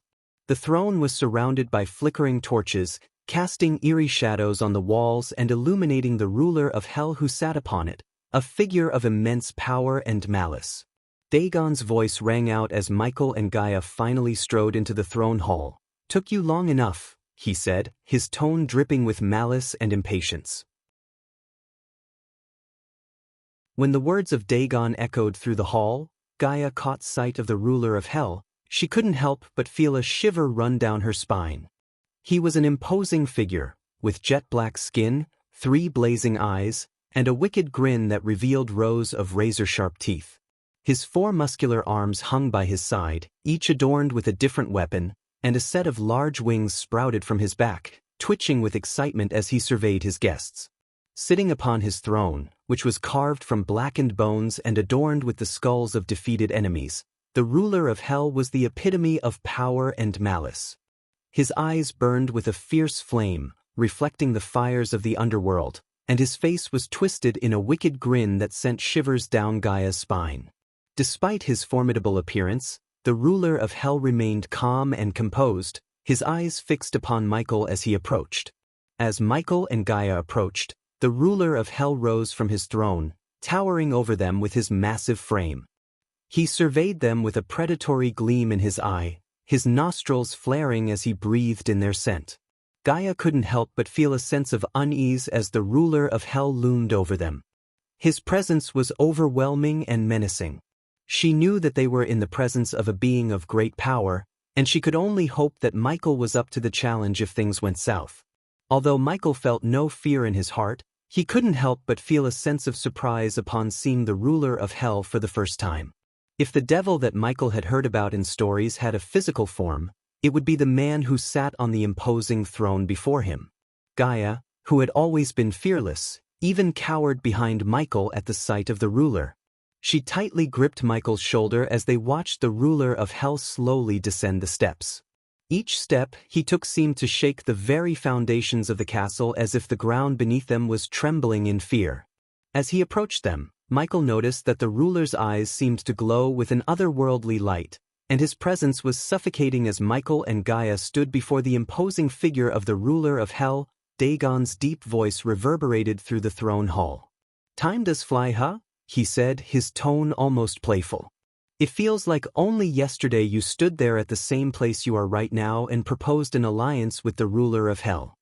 Michael was taken aback, his mind racing as he tried to make sense of Dagon's words. "But 5,000 years have passed," Dagon continued, a hint of amusement in his voice. Michael was stunned. His previous self had reset the universe 5,000 years ago, and he had assumed that everyone had been affected. But Dagon seemed to be an exception. Michael searched for any sign of deceit in the ruler's eyes, but found none. "You are not affected?" Michael asked, his confusion evident in his voice. "We were allies, and you made an exception, Michael." Michael's shock deepened as Dagon spoke his true name, a name that no one in the universe should have known. Michael's eyes widened as he realized that the ruler of hell had some knowledge that he should not possess. Gaia noticed the change in Michael's demeanor and squeezed his hand reassuringly, but Michael remained lost in thought, trying to piece together the puzzle before him. Only Gaia knew his true name, and Michael had gone to great lengths to keep it that way. His mind raced as he tried to figure out how Dagon had learned his name, but he could find no answers unless his previous self revealed his name to Dagon for some reason. "I have to give you credit, Michael. 5,000 years ago, you said you'd be here." Dagon spoke with a hint of amusement in his voice, his eyes fixed on Michael. His tone was both mysterious and playful, leaving Michael to wonder what else Dagon knew. Michael couldn't help but feel a sense of unease as he studied the ruler of hell. Despite his confidence, Michael knew that Dagon was not to be underestimated. "What else did I say?" Michael took a step forward, his eyes fixed on Dagon's face. Dagon's lips curved into a sly smile, his eyes twinkling with amusement. "That you will settle your debt to me."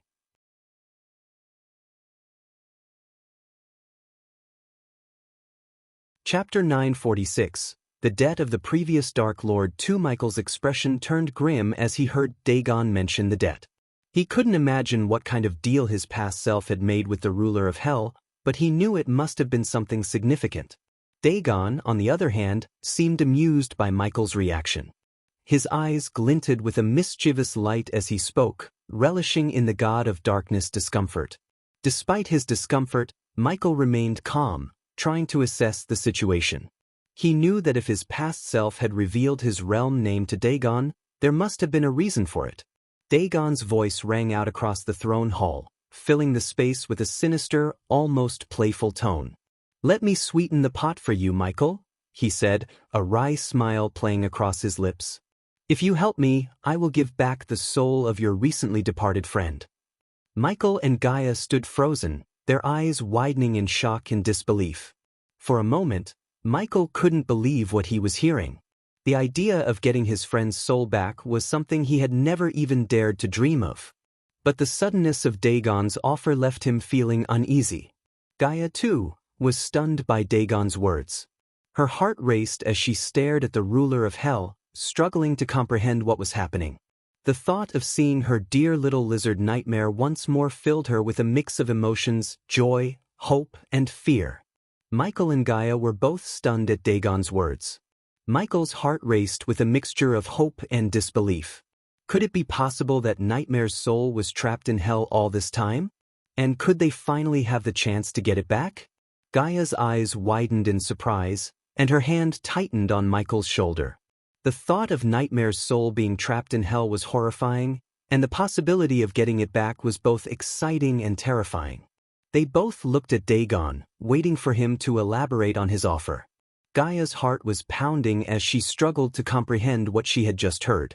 "What did you say?" she asked, her voice quavering with fear and hope. The thought of seeing her beloved pet Nightmare again filled her with a fierce longing. Dagon merely smirked, his eyes glinting with amusement. He snapped his fingers, and a ghostly figure of a small baby dragon appeared beside him. Michael felt his breath catch in his throat as he recognized the form. It was Nightmare in his younger years. Michael couldn't believe his eyes. Nightmare, his loyal companion and friend, had been lost to him for what felt like an eternity. And now, the possibility of seeing him again, even in this spectral form, filled him with a mix of emotions. He felt a pang of guilt for not being able to save him before, but also a spark of hope that they might be able to bring him back. Dagon's face twisted into an evil smile as he clenched his fist. "Do what I ask of you, and you will get his soul back. Otherwise..." His voice trailed off ominously. Suddenly, a loud roar filled the throne room, a pained and agonized cry that seemed to come from the very depths of hell itself. Michael and Gaia watched in horror as they saw the ghostly form of Nightmare floating beside Dagon, his unconscious body racked with pain. Gaia's heart sank as she realized the true gravity of the situation. They had to help Dagon if they wanted to save their beloved friend. At the sound of Nightmare's cry, Michael's heart sank. The thought of his dear friend's soul being trapped in hell filled him with dread and panic. Without a second thought, he raised his hand in a gesture for Dagon to stop. "Stop," Michael said firmly, his eyes fixed on the ghostly form of Nightmare. As Gaia rushed towards Dagon to rescue Nightmare, Michael's heart sank with dread and panic. He knew that Dagon was not to be trifled with, and Gaia's impulsive action could have dire consequences. However, before he could intervene, a powerful gust of wind shot from Dagon's body, throwing both Michael and Gaia off their feet and pinning them against the wall. "What do you want?" Michael demanded, his voice strained as he struggled to catch his breath. Despite his natural inclination to rebel against anyone who tried to control him, Michael realized that he was in no position to challenge Dagon's authority. The realm of hell was an inhospitable place, and Dagon was the supreme ruler who held absolute power over it. Although the previous Dark Lord had the power to go against Dagon, Michael's current version was weak in front of him. Knowing that Dagon held the soul of Nightmare, Michael couldn't afford to provoke him. Gaia's failed attempt at rescuing the soul was a reminder of how powerless they were in hell. With a sense of dread and defeat, Michael growled, "Tell me what you want me to do." He didn't dare fight against Dagon in a realm where he held absolute power. Getting back Nightmare's soul was his priority, and he was willing to do whatever it took to get it back. It was a difficult pill to swallow, but Michael knew that he would do anything to get Nightmare's soul back. He glanced at Gaia, who was still recovering from the gust of wind that had sent her flying. He felt a surge of anger and frustration, but he knew that now was not the time to act on it. He needed to focus on the task at hand, whatever it might be. "How can I be sure that this is not some sort of trick?" Michael asked, his voice tinged with suspicion. Dagon raised an eyebrow, a hint of amusement playing on his lips. "You have no reason to doubt me," he replied coolly. "And besides, what choice do you have but to believe me? If you want the soul of your dear friend back, you will do as I say." Michael's jaw clenched as he fought to control his anger. He knew that Dagon was right, he had no other choice but to trust him. Dagon's voice dripped with sinister amusement as he spoke. "Luckily for you, this task is right up your alley. You are known for your skill in killing after all. I need you to eliminate someone for me." With a flick of his wrist, a holographic image appeared beside him, revealing a long-haired orc with a muscular build and a fierce expression. The orc's eyes seemed to glint with a hint of cruelty, and his armor was adorned with the bones of his enemies. "Go kill him and bring his head to me. Getting back Nightmare's soul is just as easy as this," Dagon said nonchalantly, his voice echoing through the throne room. With a flick of his wrist, the force that had been pinning Michael and Gaia against the wall dissipated, and they landed on the ground with a thud. Michael and Gaia exchanged a glance, both of them knowing that they had no other choice but to agree to Dagon's demands. Dagon turned his back to Michael and Gaia and began ascending the stairs leading to his throne, the echoes of his footsteps resonating through the silent chamber. As he climbed, he continued to speak in his nonchalant tone. "My minion will guide you to his last known location. You have 3 hours to complete the task," he said, his voice carrying a hint of warning. Michael opened his mouth to say something, but before he could even utter a word, a sudden force enveloped him and Gaia, and they were instantly teleported away from the throne hall. The world around them dissolved into nothingness before being replaced by a dark, twisted landscape. The suddenness of the teleportation caught them off guard, and they stumbled as they landed on the hard ground. As they regained their footing, Michael took a deep breath, steeling himself for the task ahead. As Michael and Gaia were searching for Dagon's minion, a loud buzzing sound caught their attention. They turned to see a giant mosquito hovering in front of them. The mosquito was at least 6 feet long and had a wingspan wider than Michael's outstretched arms. Its long, thin legs were covered in a dense layer of hair, and its bulbous eyes gleamed in the dim light of the realm of hell. Before Michael could react, Gaia, who was always quick to action, shot the mosquito down. Wait, wait, wait, the mosquito cried out in a whiny buzzing sound. I am not your target, I'm here to guide you to it.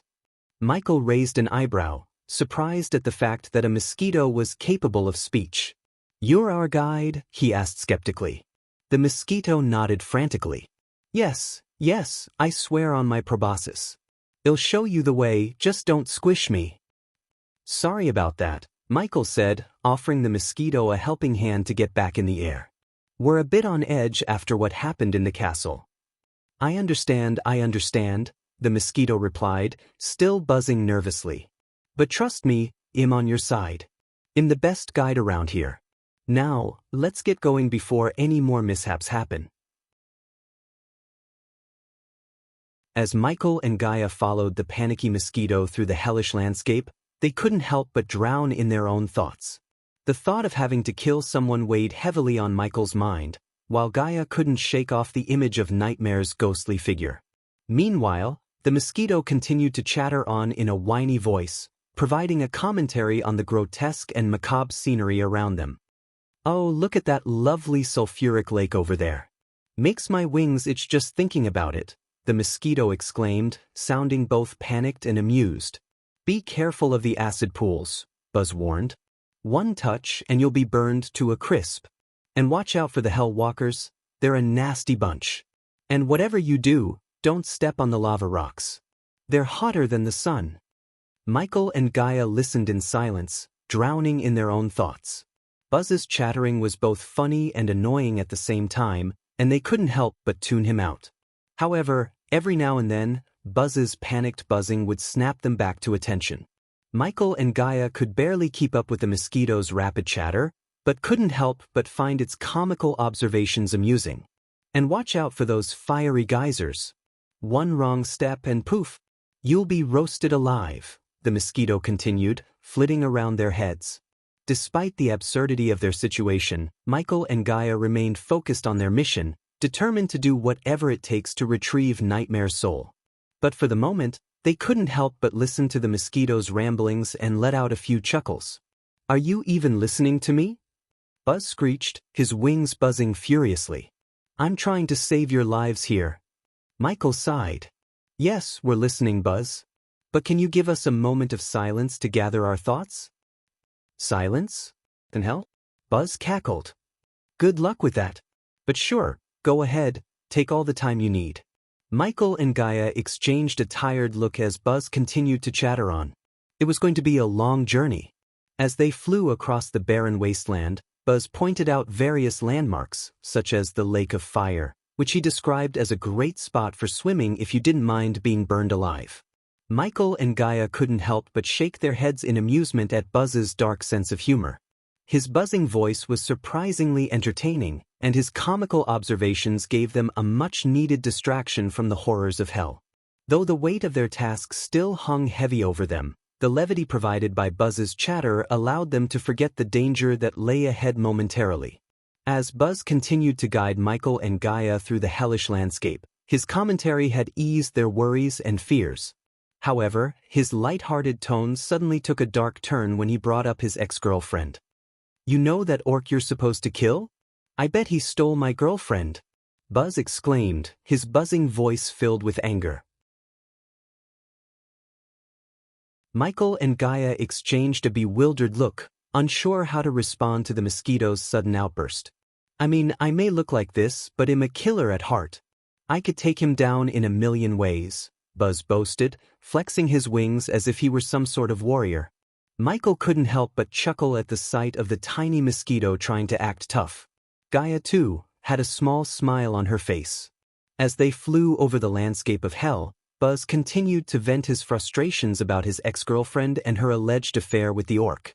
That stupid orc is lucky Dagon sent you after him, he grumbled. Otherwise, I would have taught him a lesson he wouldn't forget. Michael and Gaia exchanged a look but said nothing, not wanting to provoke Buzz any further. Buzz continued to ramble on about his plans to take down the orc, describing in hilarious detail the various methods he would use to kill him. I would have stung him with my venomous tail and then buzzed around his head until he couldn't take it anymore, he exclaimed, his wings buzzing furiously with excitement. Gaia couldn't help but giggle at the absurdity of it all while Michael simply shook his head and sighed. Even in the midst of their dangerous mission, Buzz's antics provided a much-needed moment of levity. Following Michael and Gaia followed Buzz's directions, they eventually reached a barren wasteland, with only occasional bursts of flames in the distance. The sky above them was a sickly shade of green, with lightning bolts crackling in the clouds. Buzz led them to a rocky outcrop, where Michael saw a dark cave in the distance, surrounded by an ominous aura. The wind howled around them, and Michael could feel the hairs on the back of his neck stand up. "Is that where we're headed?" Michael asked, his voice barely audible over the howling winds. Buzz pointed his long, thin leg towards the cave and exclaimed, "Yes, that's where the cheatin' orc resides, and I'm gonna make him pay for what he did to me and my girl." Michael and Gaia exchanged a skeptical glance as they looked at the giant mosquito in front of them. Gaia whispered to Michael, "Do you think he knows he's a mosquito and not a warrior?" But Buzz didn't seem to care about their doubts. He continued to boast about his fighting skills. "I'll take him down with one swift bite of my proboscis.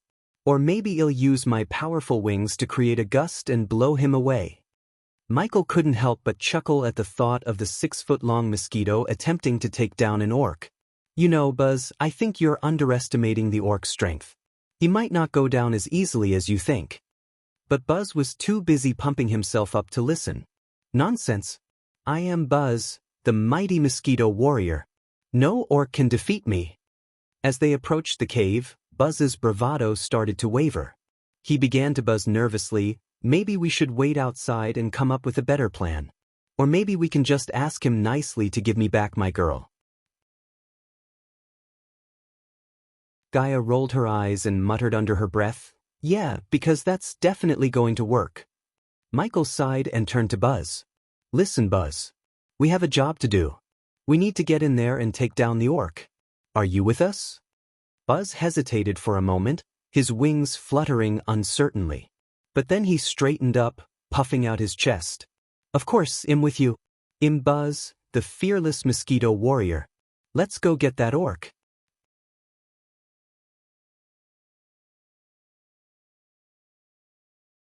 Chapter 947. Devotee of Noah from another realm. As a seasoned assassin, Michael knew the importance of thorough preparation before taking on a target. He would typically start by gathering intelligence on the target's habits, movements, and routines. This could involve scouting out their usual locations, monitoring their communications, and identifying their vulnerabilities. Once Michael had a clear understanding of his target, he would then carefully plan his approach. This would involve identifying the best time and location to strike, considering potential obstacles or hazards, and determining the most effective method for carrying out the assassination. Finally, Michael would ensure he had all the necessary equipment and resources at his disposal. This could include weapons, tools for disabling security measures, and escape routes. By taking these steps, Michael could increase his chances of success while minimizing the risk of being caught or discovered. Standing before the ominous cave, Michael assessed his options. Sneaking into the cave was one possibility, but it was risky because he had no idea what kind of traps or obstacles might be waiting for him inside. The other option was to lure the orc out into the open and confront him directly. Michael weighed the pros and cons of both options and ultimately decided that the latter was the safer choice. He could use his combat skills to defeat the orc in a fair fight rather than risking his life in a trap-filled cave. Michael couldn't understand why Dagon didn't come and kill the orc himself. He couldn't fathom the idea that the ruler of hell was weaker than the orc. However, he didn't have the luxury of pondering on this any further. Michael stood outside the cave, analyzing the situation before him. He decided to take action and raised his hand, channeling his dark energy. Suddenly, a bolt of black lightning shot from the tip of his finger, illuminating the area with its ominous glow. Buzz slowly flew backward, his 6-foot-long body trembling with fear. His bulbous eyes widened as he watched Michael unleash the bolt of lightning. Despite his tough talk earlier, Buzz was now realizing that he was way over his head.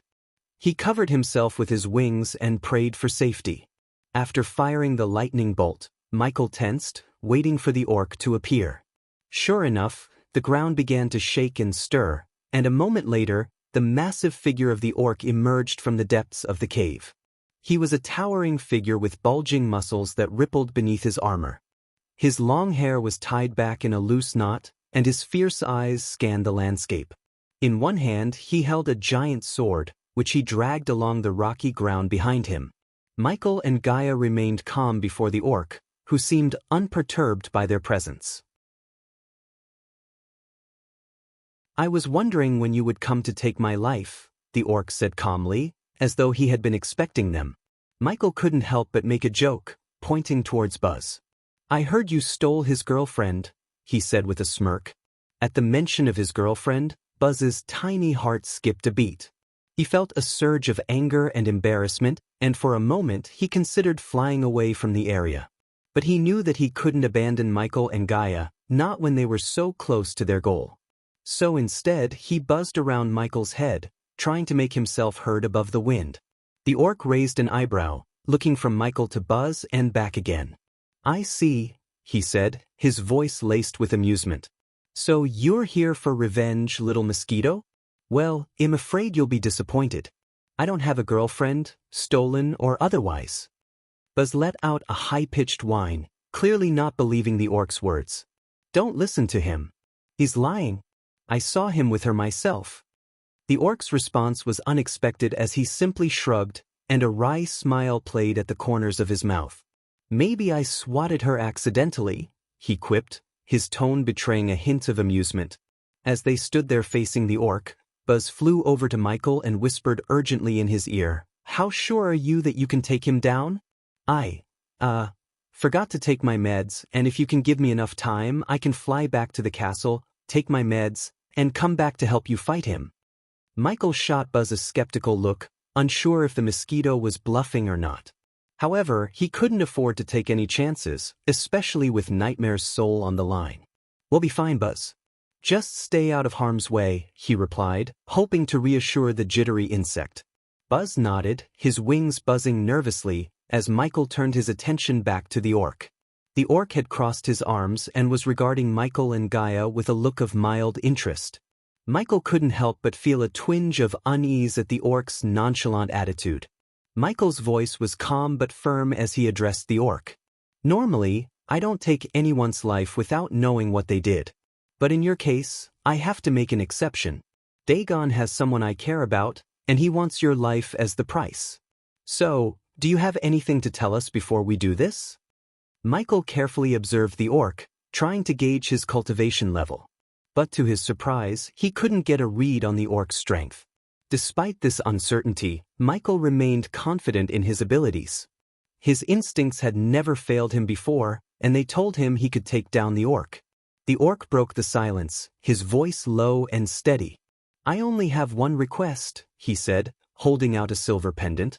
"When you take my life, take this and give it to the bringer of light before you fight him." Michael's heart skipped a beat at the mention of the bringer of light. The memory of discovering the truth about his family still stung, and the name Noah was like a punch to the gut. Noah, the god of light and Michael's twin brother. He clenched his fist, feeling a wave of anger and sadness wash over him. The orc leveled his sword at Michael, proclaiming, "One day, the bringer of light shall emerge from the mortal realm and bring radiance to the darkened domain of the gods. He shall put an end to the heinous actions of the gods, starting with you." Michael was completely taken aback by the orc's words. He couldn't make sense of what the orc was saying, but one thing was certain: this orc was not from his world. The way he spoke of the realm of the gods was unlike anything Michael had ever heard before. It was as though the orc had lived in a completely different world, one that was beyond Michael's comprehension. "So, you serve the god of light, Noah, and wish for him to kill me?" Michael snickered, his eyes narrowing in suspicion. "Well, thanks for telling me. Now, I can take your life without any hesitation or remorse," he continued, his voice dripping with sarcasm and contempt. Michael had no idea what kind of allegiance this orc had with Noah, but he couldn't let that distract him from his mission. The fate of Nightmare's soul hung in the balance, and he couldn't afford to be sidetracked by this orc's beliefs. As Michael raised his sword, the orc simply smirked, his eyes filled with a kind of resignation. He knew that his time had come and was ready to face his fate. "May you never step into the realm of gods," the orc spat, his voice filled with venom. "Take my life in an honorable duel, Dark Lord." The orc's challenge for an honorable duel didn't faze Michael, who calmly took a step back and prepared himself for the fight. He glanced over his shoulder at Gaia, who nodded in agreement with his decision. She had faith in Michael's abilities. After all, he had defeated Peter's Hell Walker form and had the power to topple kingdoms. Even though the orc emitted strange energy radiation around him, Gaia was confident that he posed no real threat to Michael. Michael raised his hand with a sense of purpose, and in response, his dark sword flew out of its sheath and landed squarely in his hand. He swung it around once to get a feel for its weight and balance, then pointed it towards the orc, taunting him to make the first move. The orc charged at Michael with his giant sword raised, determined to take him down. Michael dodged his attacks with ease, his movements graceful and precise. He countered with swift strikes of his own, his dark sword glinting in the dim light of the realm of hell. As the duel between the orc and Michael continued, sparks flew and the sound of clanging swords echoed through the wasteland. The orc was a fierce opponent, but Michael's skill and agility were unmatched. He could sense the orc's attacks before they even happened, and he effortlessly parried each strike with his dark sword. The duel seemed to go on for hours, but in reality, only a few seconds had passed since the battle began. Despite only a few seconds passing, Michael quickly learned that the orc was an exceptional swordsman. Michael's Sword of Destiny technique was renowned for its power and ability to defeat any swordsman, yet the orc managed to deflect Michael's attacks. Michael was surprised at the orc's swordsmanship skills. But what surprised him even more was the strength and durability of the orc's sword, which withstood the full force of the dark sword's attack. Although the orc deflected the dark sword without directly clashing with it, the dark sword still managed to chip away at the orc's sword, leaving a small mark on its surface. Unbeknownst to Michael, Noah had conducted an extensive study of the previous Dark Lord's abilities 5,000 years ago. He wrote his findings in a book and sent it to the realm of gods before the previous Dark Lord reset the universe. The orc that Michael was facing was one of the divine beings who had managed to acquire a few pages from this sacred book, which contained information about the Dark Lord's Sword of Destiny. With this knowledge, the orc had trained himself to become a formidable opponent for Michael, hoping to fulfill his duty to serve Noah and stop the atrocities of the gods. Michael had always appreciated a good sword fight as it helped him hone his skills. However, he had no time to spare today. He was running short on time and needed to end the fight quickly. As the orc aggressively attacked Michael, hoping to land at least one hit, Michael blocked the orc's sword with the dark sword. He then quickly raised his other hand and summoned a powerful wind blast, sending the orc flying backward. Michael's wind blast was so powerful that it sent the orc crashing into a nearby boulder, shattering it into pieces. The orc groaned in pain as he struggled to get back on his feet. Michael slowly walked towards the orc, sword in hand, ready to deliver the final blow. As Michael approached the orc, a thick aura of darkness began to emanate from him, causing the surrounding area to turn pitch black. The orc struggled to get back on his feet, but before he could fully stand up, Michael clenched his fist, and the darkness around the orc coalesced into an invisible hand that pushed the orc back to the ground, holding him in place. The orc strained against the grip of the darkness, but it was no use. Michael had complete control over the shadows. Many fear the darkness, but they forget that it is within the shadows where true power lies. "Embrace the darkness, and you shall never fear the light again," Michael said. As the orc tried to break free from the darkness that enveloped him, Michael's eyes began to glow with a sinister black light.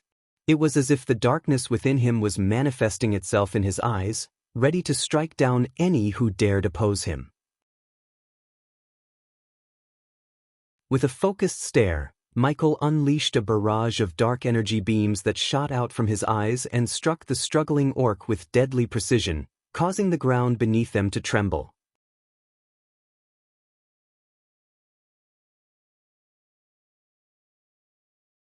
Chapter 948. Mugashuk's ultimatum. During Michael and Gaia's time in Hell, time moved differently. 1 hour in hell was equivalent to a month in the real world. Thus, while only 6 hours had passed for them, 6 months had gone by in the outside world. During that time, much had changed, especially in the Guardian Guild.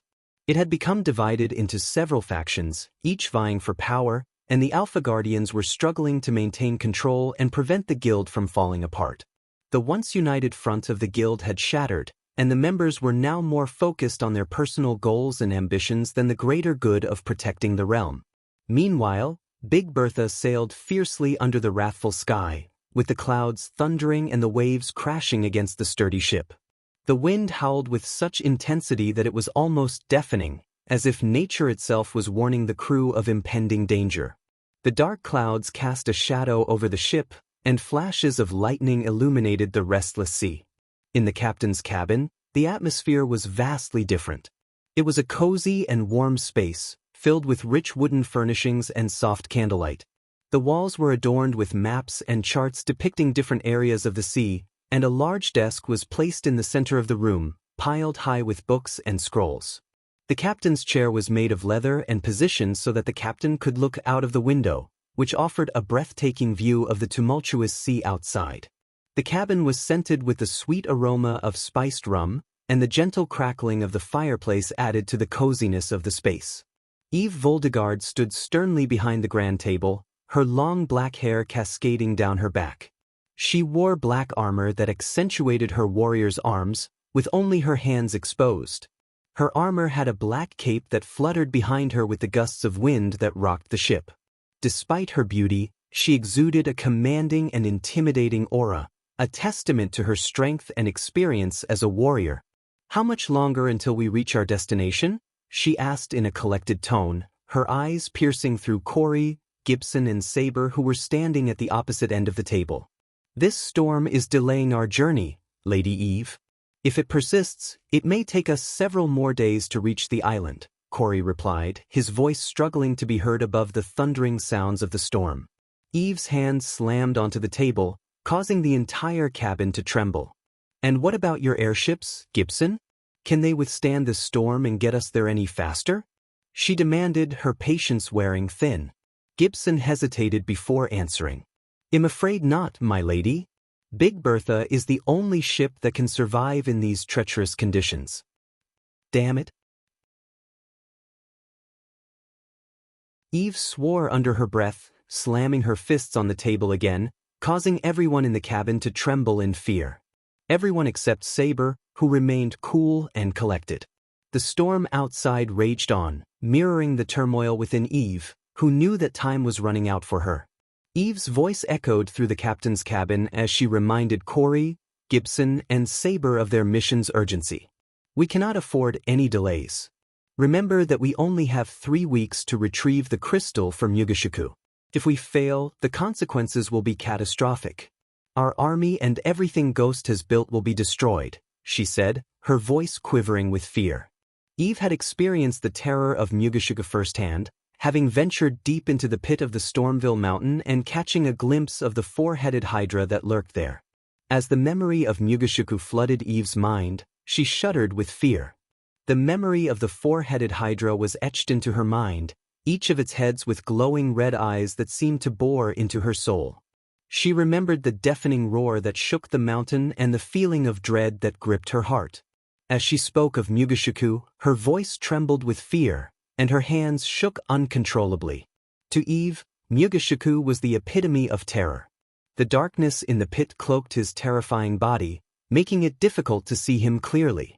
But the glowing pair of eyes in each head had burned an image in her mind that she could never forget.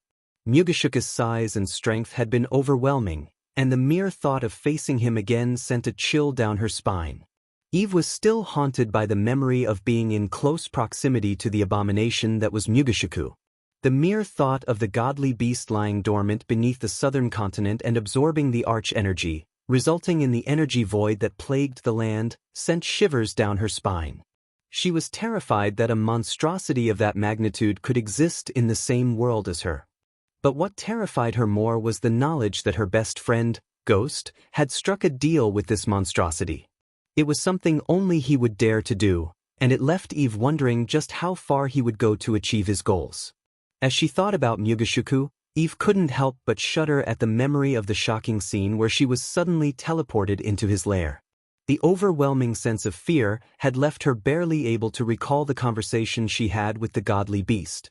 All she could remember were fragments of the encounter, the blinding darkness that surrounded her, the glowing pair of eyes in each of Mugeshuka's 4 heads, and the overwhelming feeling of being completely helpless in the face of such an immense and terrifying entity. Eve had been transported to the lair of Mugeshuku without warning or explanation. She was surrounded by darkness, and the only light came from the glowing pair of eyes in each of the 4 heads of Mugeshuku.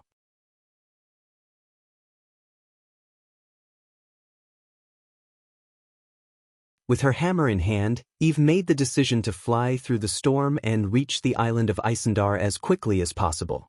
Saber offered to accompany her, but Eve declined. Eve's voice was firm and resolute as she spoke to Saber. The howling winds outside the cabin made her words almost inaudible, but the seriousness in her voice was unmistakable.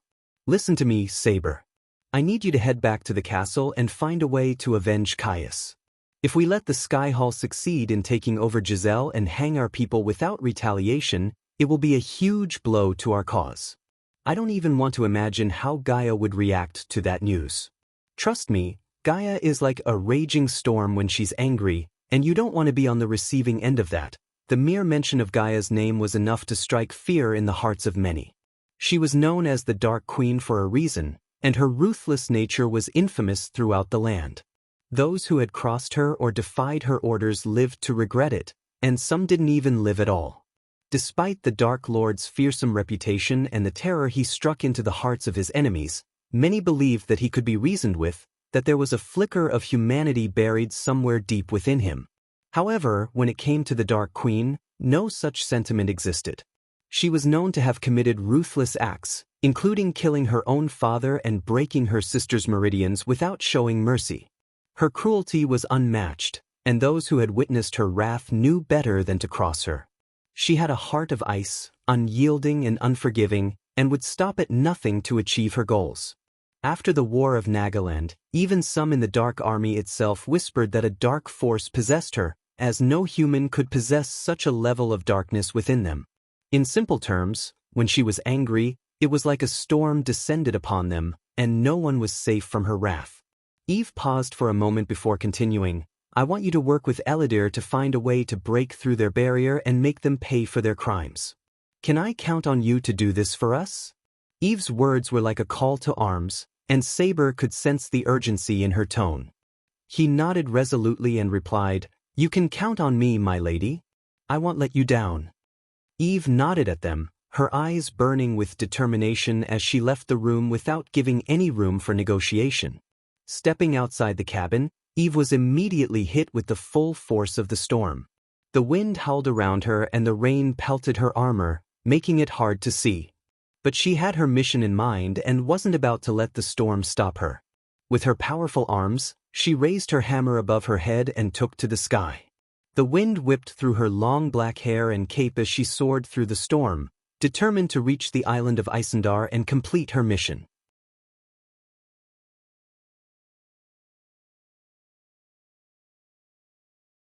Chapter 949. Crystal holding an ancient evil. As Eve flew through the storm, the roaring winds and crashing waves seemed to bend to her will. Her black armor glistened with raindrops as she sliced through the tempestuous sky with graceful determination. The storm raged around her, lightning illuminating her path and thunder echoing her resolve. Increasing her speed, she left Big Bertha and its crew behind, her figure becoming smaller and smaller in their view. The ship rocked and swayed beneath the ferocity of the storm, while Eve soared above, unaffected by its chaos. The rain lashed against her face, mingling with the determination etched on her features. Her grip tightened around the handle of her hammer, the engraved skull at its center serving as a reminder of the darkness that coursed through her veins. Through the turbulent skies, Eve maintained a steadfast course, her eyes fixed on the distant horizon where Isendar awaited. She navigated the treacherous winds and surging currents, her movements fluid and precise, as if she had become one with the storm itself. Her journey through the tempest was a testament to her unwavering resolve and indomitable spirit. As Eve flew through the storm, leaving Big Bertha's ship behind, her presence radiated power and determination, leaving no doubt that she was on a mission that would decide the fate of the Dark Army. As Eve soared through the storm-ridden sky, her gaze remained fixed on the distant horizon. The relentless tempest roared around her, with lightning illuminating the darkened clouds and raging tornadoes swirling in a fearsome dance. As she drew closer to her destination, the silhouette of Isendar emerged from the chaotic backdrop. The island was veiled in an ominous shroud of crackling lightning bolts and tempestuous winds, making it appear like a fortress of elemental forces. The tumultuous weather that engulfed the island seemed to mirror the turbulence within Eve's own heart. Undeterred by the violent conditions, she pushed through the howling gusts and surging currents, navigating the treacherous airspace with an unwavering focus. The lightning crackled around her, illuminating her figure against the darkened sky, lending an aura of electrifying intensity to her presence. The tornadoes that encircled the island twisted and churned, their dark funnels reaching toward the heavens. They seemed like guardians of the forbidden realm, warning trespassers of the dangers that awaited within. Yet, Eve pressed on, undaunted by the elemental onslaught. As she approached Isendar, a surge of adrenaline coursed through her veins. The island's jagged cliffs and hidden caves beckoned her, promising both treacherous trials and unimaginable secrets.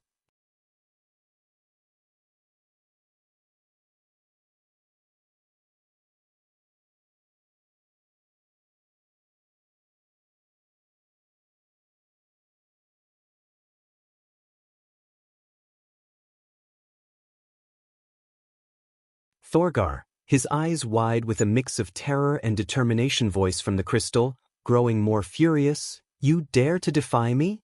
You shall feel the wrath of your own creation." As the echoes of the lattice wrath slowly dissipated, the chamber was left in an unsettling silence. Urgil and Thorgar, once at odds, now shared a common understanding, a glimpse into the profound darkness that resided within the crystal. The path ahead seemed more perilous than ever before, and the weight of their choices hung heavy in the air, lingering as a reminder of the treacherous path they had chosen to tread. "Thorgar, we must press on. We cannot let fear sway us from our purpose.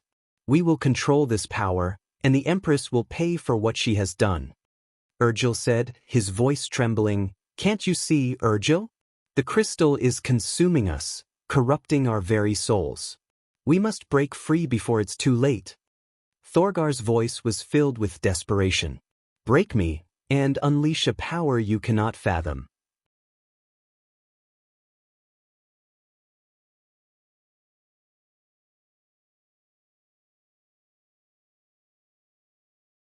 They would face this unknown warrior with unwavering courage, determined to protect their people and uncover the truth behind her relentless assault. As Urgil and Thorgar emerged from the tower, their eyes widened in astonishment at the scene unfolding before them. The island was a battleground, consumed by the raging storm and the ferocious clash of opposing forces. Their gaze was immediately drawn to the young woman soaring through the tempestuous sky. She possessed an otherworldly aura, her every movement a display of unrivaled power and grace. With her jet-black hair whipping in the wind and the gleaming hammer firmly gripped in her hand, she struck a formidable figure against the backdrop of swirling clouds and crackling lightning. The energy barrier that encased the island flickered and shimmered under the relentless assault. The young woman hammered away at its ethereal surface, her strikes resonating with raw power. Each blow reverberated through the air, causing the barrier to tremble under the strain of her unwavering determination. The island was a battleground, ravaged by the fury of the storm and illuminated by the flashes of lightning. Their defensive weapons, trebuchets, wachas, and cannons, stood as towering structures, waiting to unleash their destructive power. But their attention was immediately drawn to the figure soaring through the storm-filled sky. The half-immortal young woman wielded her hammer with breathtaking skill and ferocity. Her every movement was a testament to her incredible strength and agility. She shattered the incoming cannonballs with a mighty swing, sending their fragments flying in all directions. The air crackled with energy as she defied gravity, effortlessly navigating the tumultuous winds. Her attacks were relentless, hammers striking with precision and force, as she aimed to dismantle the energy barrier protecting the island. The Wuxias, dwarven-made war machines with multiple rocket-firing tubes mounted on a wooden frame, unleashed a barrage of projectiles toward her. But she weaved through the onslaught with astonishing grace, evading the explosions and countering with devastating blows of her own. The storm seemed to obey her will, bending to her command as she moved through the chaotic tempest. Eve's hammer became an extension of her will, a weapon of both destruction and protection. With every swing, she defied the laws of physics, intercepting cannonballs and fireballs hurtling towards her with uncanny precision. As the cannonballs approached, propelled by the force of the cannons, Eve anticipated their trajectory. With a swift motion, she brought her hammer crashing down, meeting the cannonballs head-on. The impact unleashed a shockwave, causing the projectiles to shatter into a spray of molten metal and smoke. The debris scattered harmlessly across the battlefield, unable to find their intended target.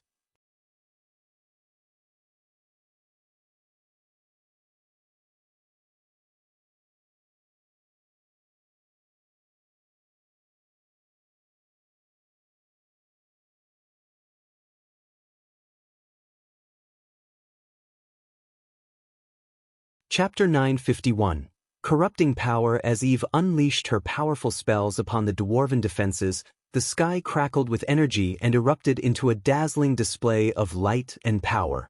Bolts of lightning danced through the storm clouds, intertwining with the arcing energy from Eve's fingertips. Her spells crackled through the air, seeking to pierce the dwarven defenses and bring chaos to their ranks.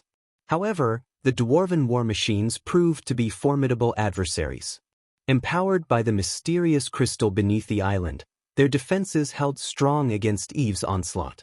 The Etherclaw soared through the tempest, its cannons blazing as skyblades streaked through the air, intercepting and neutralizing Eve's spells with precision. The Stormcaller at its core channeled the fury of thunderstorms, countering the celestial energy used by Eve with bursts of concentrated lightning.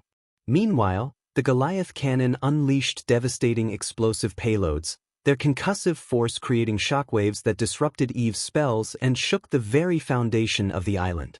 The ironclad ballistae launched enchanted bolts, each one finding its mark with unerring accuracy, neutralizing the celestial energy that surrounded Eve. The clash between Eve and the dwarven war machines became a spectacle of power and might. Thunderous booms and crackling energy filled the air as spells collided with the relentless barrage of projectiles from the war machines. The stormy sky became a battleground, illuminated by flashes of light and engulfed in swirling winds. While Eve had the upper hand in terms of raw magical prowess, the dwarven war machines displayed their resilience and power, fueled by the enigmatic crystal beneath the island. With every clash, it became evident that this battle would not be easily won by either side. The clash of spells and dwarven contraptions created a mesmerizing spectacle, a testament to the indomitable spirit and ingenuity of the dwarves in the face of overwhelming odds. The mysterious crystal beneath the island pulsed with an otherworldly energy, its power resonating through the very core of the dwarven war machines.